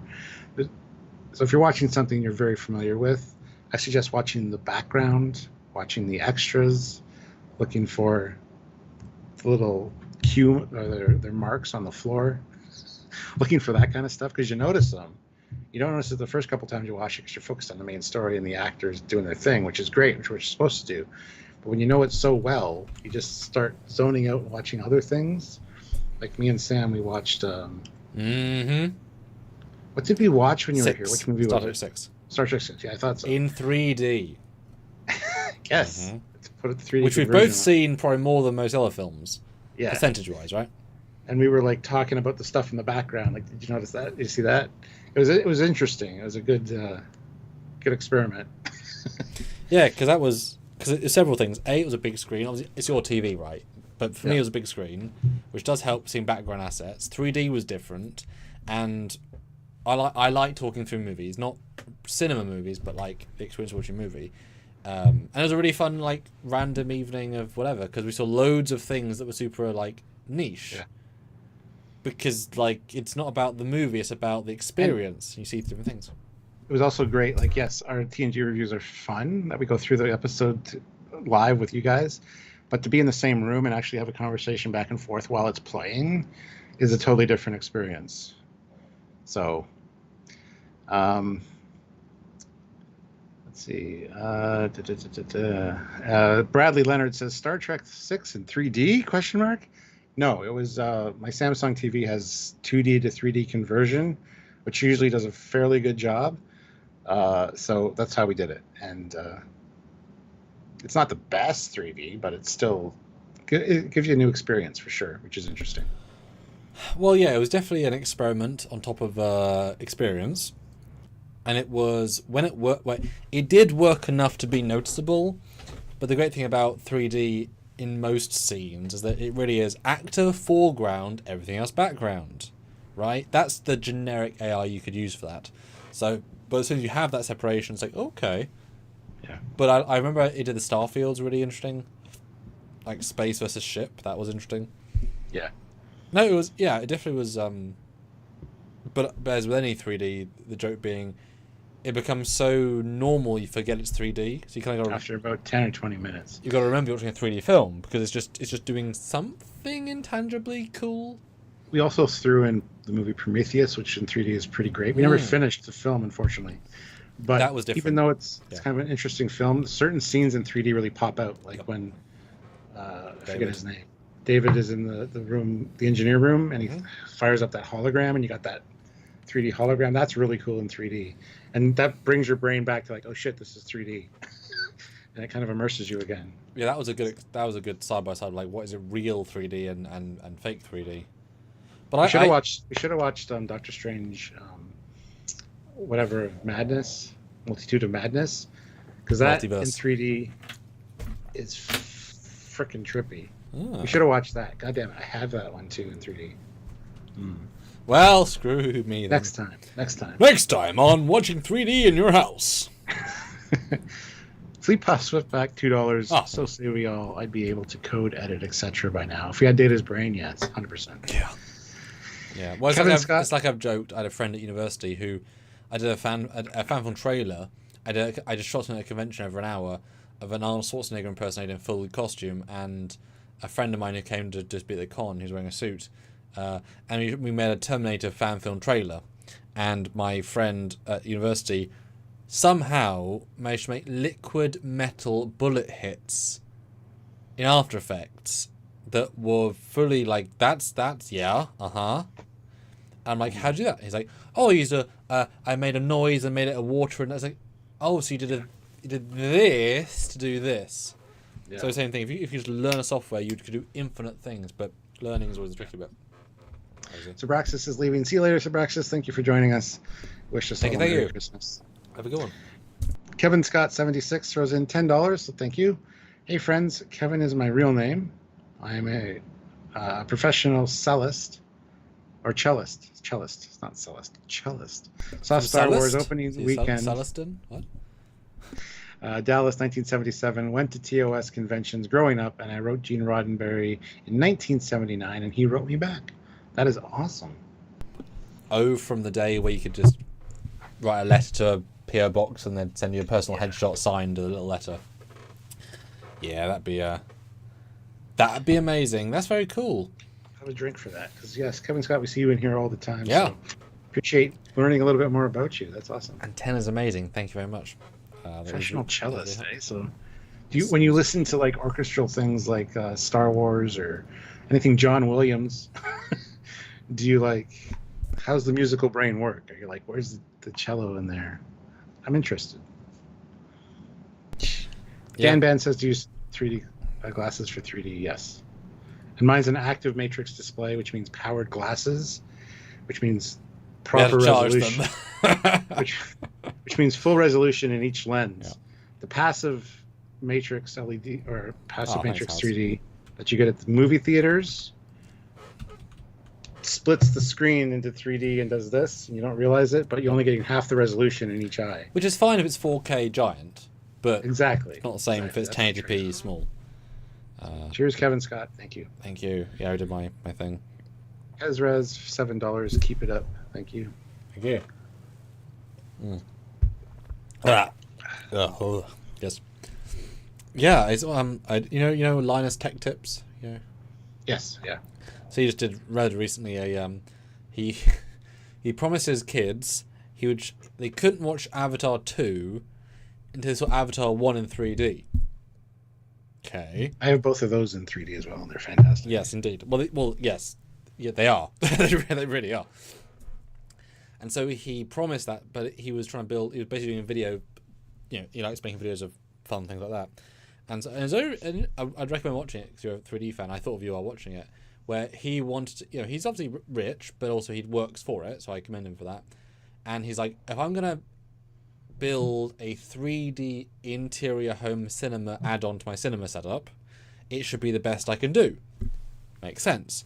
So he didn't just buy a 3D Blu-ray player and do that. He wanted to actually do it, the full way. So if you watch it, he sourced how cinemas do 3D, and he bought I can't remember the exact details, but he had to buy specific style of lenses which could then take light a certain way that were more like a cinema professional, like a screening room of a ILM cinema, like a high end, so you wouldn't darken the image too much so you could see it, because these things, because the cinema is very bright, but he can't make a cinema screen, Do you want to jump in there?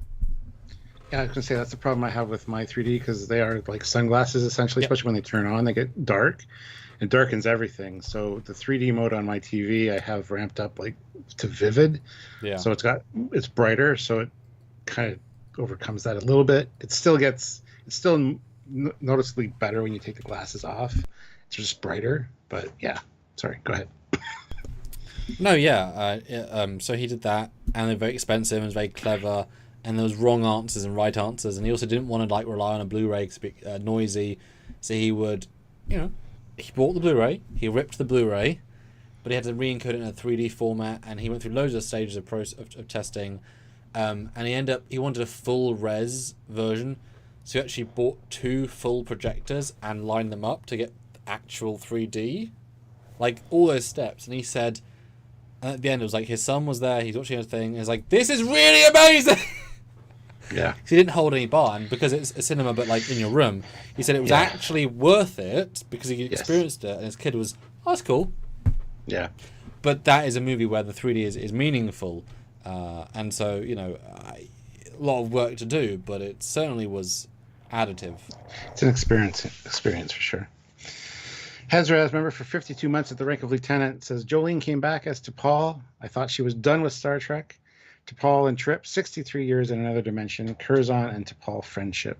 Awesome, yeah. And Kevin Scott, 76, goes on to say, yes, it's hard to not to turn off the critical music brain. I've played the live soundtrack show for New Hope, and it was a blast. And then goes on to say, and John Williams is freaking hard to play. I can believe it. I can believe it. What a talent. And Sean O'Sullivan says, can you use VR headset for 3D films? Yes, if you have a 3D player, yes.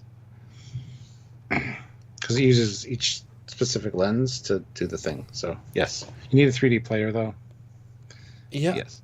It's such a weird medium because you need support, but you need content. Now, in the olden days of 10 years ago, you'd film it in 3D, but now almost every film is converted to 3D with post-processing.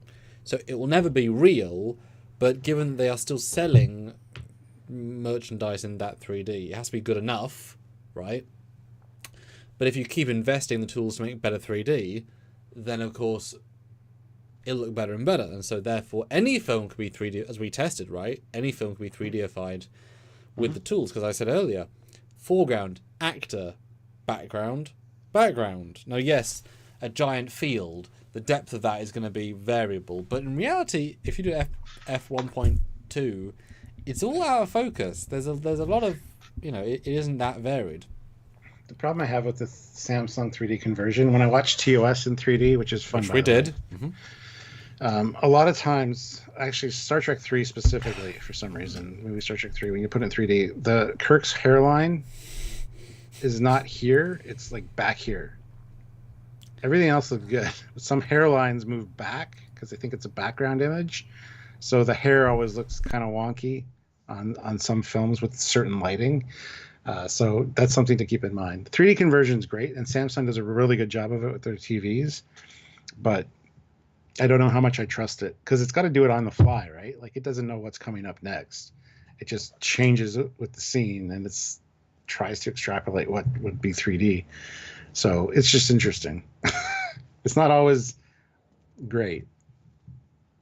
You can even live TV. You can even 3D that if you want. So you can do anything 3D conversion. It's just not always great.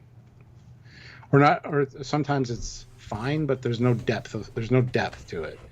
It's which just is the point. The foreground person is just a little closer, and there's nothing else going on. It's like, oh, that's boring. Well, with movies and stuff, it tends to do a little bit more depth. I don't know if it's just the input that it's getting, but this is why the idea of AI, where you're doing machine learning to understand that there are layers of the background and foreground. Yeah. There's actually a tool in DaVinci Resolve, which is a really, really rather high-end VFX software that you get free with the cameras, expensive cameras I have, and they introduced a tool a couple of years ago where it would create a depth mat, which is where it understands what you're looking at, and it creates a black and white re-image of that, with, let's say, the white being at the focus plane, which is obviously where your camera is focusing, so it's person, and it creates a gradient of black to the infinite unknown of the darkness of this mountain range, right? And it would do that, and then once you have that, you can then tell it to understand that as a depth. You can add depth of field to that, and it will gradient in depth of field. So you can do that. Takes a while, hard process, and that's on a high-end whatever. You're looking at real-time version, which is a lot simpler, because it's got to be, right? It's real-time. Mine has to process over a while. But it's a thing, and it's amazing, because most media is understandable, right? Maybe not a sci-fi epic, but things like a rom-com or an action movie where it's like, okay, I get he's in an event. I understand event, right? Machine learning will make that is vent equals depth equals this. So it's exciting, right? And I would love to see, we said when I was on your couch, older films in 3D. Because the experience is now different. It's not better necessarily, but it's different. You know? It actually does a good job with black and white movies as well, throwing them into 3D, which is weird. Which is, I was about to jump in. It's a similar vein to, if you had, and guys do chime in, because I'm interested to see what you guys think. If you had so Doctor Who, right?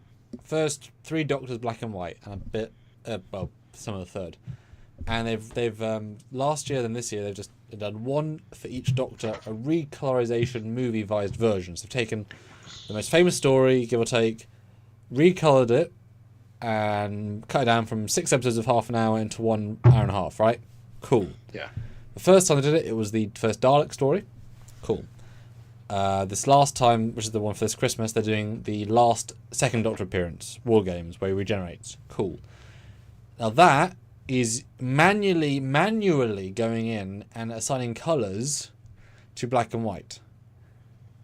But you're artificially regaining something fresh, you know? So it's kind of like that 3D, right? Are you in the audience such a purist that if black and white equals black and white, or would you want, let's say in 5 years, an AI solution to colour a black and white movie, understanding this is a jacket, you know, you input the colour version of his jacket, it makes every frame, and then 3D as well.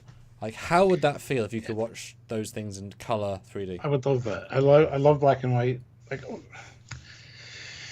I love black and white, but I prefer colorized, honestly. And what they do, generally as a rule, is they assign each shade of gray or black a number that the computer recognizes, and it changes the color. There are ways that they do it that makes it faster. It's not always correct, and they have to go in and fix it. But there's so many shades of black and gray, at least 50 shades of gray, I hear. There's a book about that. I think that's for teaching AI. Anyway, it's definitely an art book, for sure. Yeah. So, yeah. I love, don't get me wrong, I still love watching black and white movies, but after a while I'm like, this would just be so much better in color. You know, so I do have colorized versions of some black and white movies. So, because that's honestly where the tech is going, more so than just artificial movies. The ability to take an old film and understand every element and create a new overlaying color would be so interesting. Yeah. I mean, I watched a documentary a couple of years ago where the entire cell was World War II footage, World War One. I have that DVD. Colorized for the first time, seeing the trenches and it was like, I mean, you never quite appreciate how much color does until you go from black and white to color and think, I relate to them now. I see the green of his pendant. I see the brown of his shoes. I see the dirt on his, you know, like the reality it generates versus black and white. It's kind of staggering. And the sale is just to watch the footage. It's nothing special in the footage, but, you know, 3 soldiers in a trench talking who knows what. But you color it, and it's like, oh, that was like a shitty little cupboard of space, right? It's terrible. So yeah, really interesting. Really interesting. Yeah, Sean, I just mentioned that. So I just talked about with War Games. Absolutely. Yeah. And Marco says, what if DePaul turns out to be from the Prime timeline? You never know.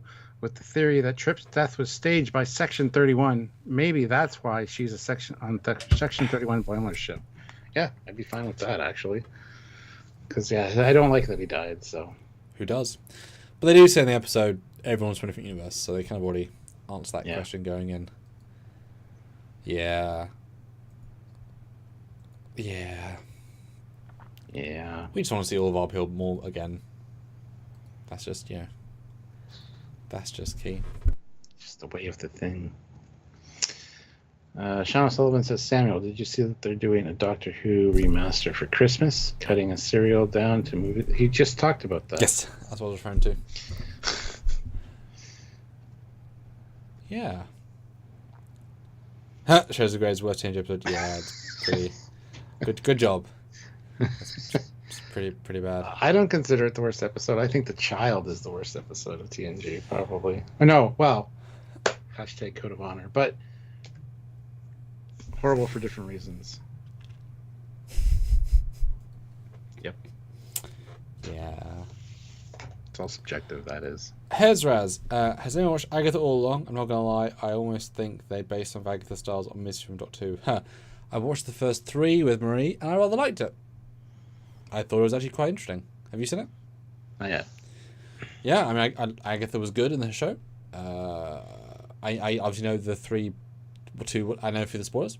It's fine. It's not hard to guess from going in. It just changes. Is they, who are they to? Oh, yeah, that makes sense.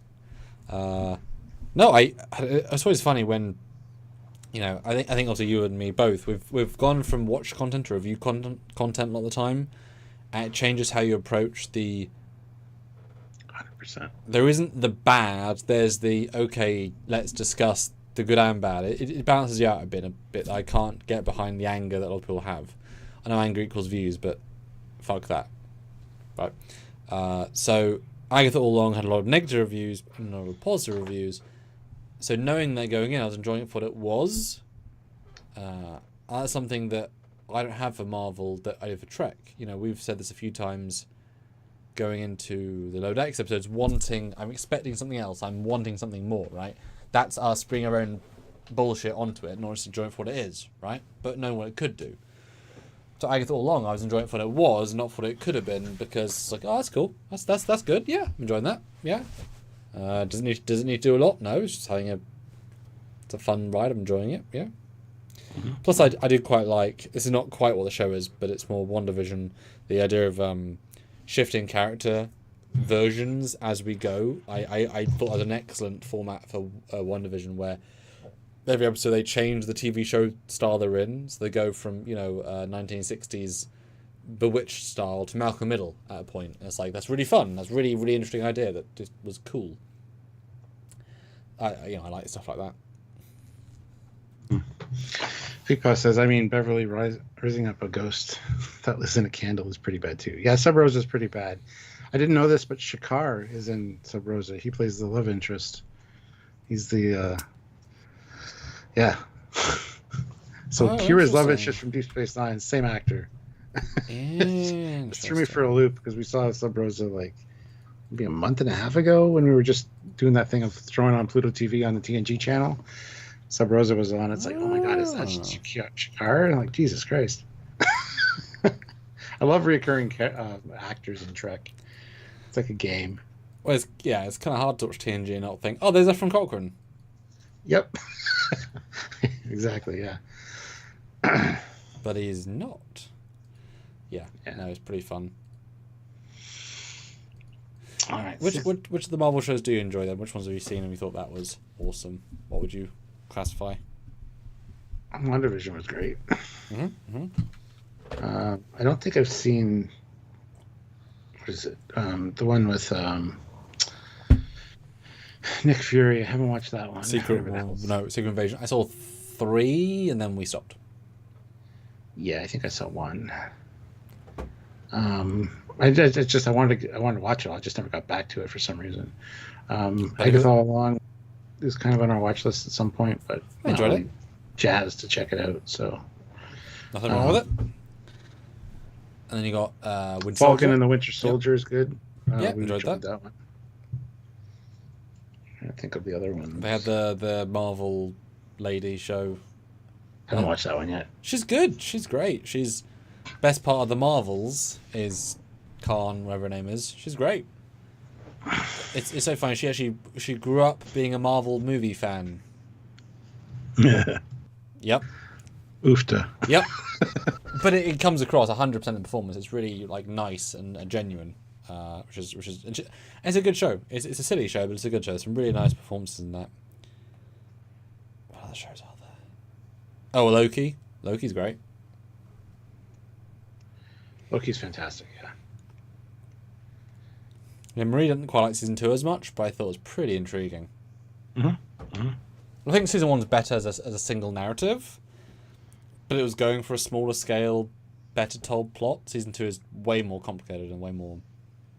Yeah. Yeah. And the ending's crazy. Spoilers on Loki season 2. Spoilers on Loki season 2, which you've seen, of course, yes? Yes. When they how do you jokingly say they Play-Doh'd the universe into strings. Really good visuals. Having their coffee shop disappear around her and she has to undo. Really good, scenes. Good scenes. Really good scenes. What If is one of my favorites as well. I like anything What If. Yeah. I really enjoyed those. I haven't seen season 2 yet. How would you rank season 2 to season 1 then? It's been a while since I've seen it, so I can't say for sure. But they're both equally good in my opinion, so. Well, by definition, it's a different episode each week, so therefore the quality's going to vary. I think they were definitely different in quality, but I love the fact that the first season connects to one big story at the end. I like that sort of storytelling, and seeing spoilers. What if season 1? Spoilers. What if season 1? Seeing Ultron turn and look at the guy it's been narrating for 8 episodes, it was such a good moment. That's really good. That's just crazy. Yeah. The Watcher. Yeah. Yeah. Indeedly doodly. Yeah, Agents of S.H.I.E.L.D. was weird. I've watched, I think, 4 seasons. I dropped I've seen off. like 3, I think. Yeah. Because it was good, but it was... Just Mission Impossible. Well, it was cheaper than it should have felt. Like, it never felt big budget. And they never interacted with the real universe. Except a couple of times, so it always felt disconnected. It was like the cheap step cousin. Yeah. Whereas now, obviously, everything is hugely connected, and you couldn't make that now. So it was definitely, you know, before and ahead of its time in that regard. Yeah. Strange.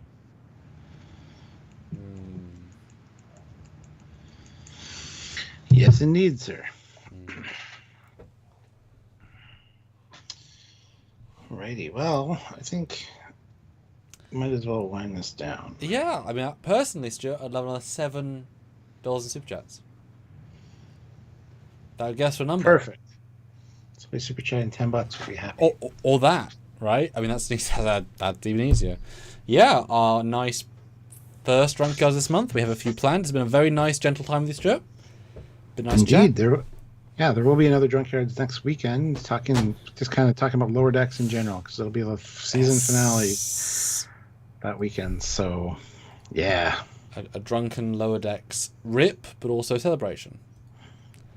Will it be animated? We don't know. Maybe. Yes, we will. And do go check out my fan film as we have for those last $10. Yes. Prologue, not prelude. Prologue Unification. It is now at 6,300 views. So that's awesome. Thank you. We always have... It's good. It's good. I love the visuals in that. Yeah, I mean, he's in the thumbnail, so seeing Daystrom was certainly really fun to bring to life, because that's, you know... I don't think those that made Picard thought we're going to suddenly see it back on screen again soon. But I did it! So yeah, do check it out and share it, because it really wants to be viewed. You know, all my films I make to be watched. There's the link in the chat, guys. Go check it out. Because a lot of fan filmmakers make them for themselves, but I make them for you guys. You know, to kind of get some kind of catharsis. You know, the sense of like, what did you miss? And my friend, he wants to be Star Trek Jesus, is what he's saying. Whoa. Wex says, so glad to finally catch a Drunkard stream. This isn't a full Drunkard stream, but yes, thank you. Glad you're here. It was a Drunkyards light. We should have said that in the title. That would be funny. Like a light beer. Less alcohol. Because normally the Drunkyards go for like 5 to 6 hours, as obviously silly as that is. But they are kind of crazy. And we thought, you know what? We're going to do several smaller ones to make sure we can fit them in. Because join us next week. That's a whole thing as well. And it's really good to, you know, it's just fun to interact with you guys in this way. And to uniform it up. That's fun. I definitely was hoping I'd get to TNG. I did have a Voyager standing by, but no one quite did that. I remember one time I pulled out 9 uniforms thinking, haha, we'll do 9 uniform changes, and it's going to 2. Yep. And then one time I planned none, and some wonderful family would do every single era in time order, and that was really fun. Yeah, and Wex says, I will watch the fan film after this stream. Absolutely. And Wex, please comment, because I can't stress this enough. Every comment helps YouTube to it tells them this is worth watching, because unfortunately YouTube is the entire controller of its fate. If people comment, and so I'm not joking. Actually, you know what? Fair enough. There's 30 of you in the chat right now. If everybody could go into the YouTube video right now and comment anything, but preferably a positive thing, then that would tell YouTube that it's got a boost and it might get shared more. And shared more means potentially thousands of more views, which means fans like you get to watch it. So there's 31 of you on YouTube right now. Go to the link. I can see your names. I know Ozzy already did, but Tim, Kevin, Hez, Marco, go either comment saying love this and then watch it, or watch it and say love this. Because if 30 of you comment, it will actually help. Just saying.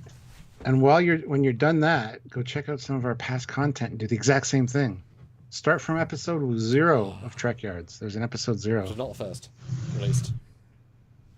A joke I'll always be thankful I insisted on. So go comment on the old videos, share them. Hopefully we'll get to $100,000. $100,000. I wish 100,000 subscribers this year. This upcoming year, 2026, would be great. Not going to happen, but help us out in any way you can. And yes, $10 more super chat would be tremendous to get us to a goal. Be absolutely spectacular. And Marcus just did. Yes, everybody, if you can go comment on the video, that'd be absolutely wonderful. Because the first 24 hours is essential for YouTube video to say it's worth watching.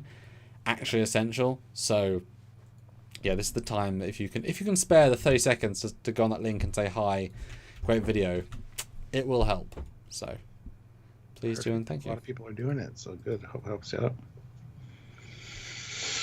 All right, guys. A few seconds. Yeah. And we'll see you this week for more fun ranked lives. Oh gosh, I guess we're in Discovery then, because that's next in the queue after Enterprise. Maybe. I can't do Wednesday, by the way, just letting you know now. Excellent.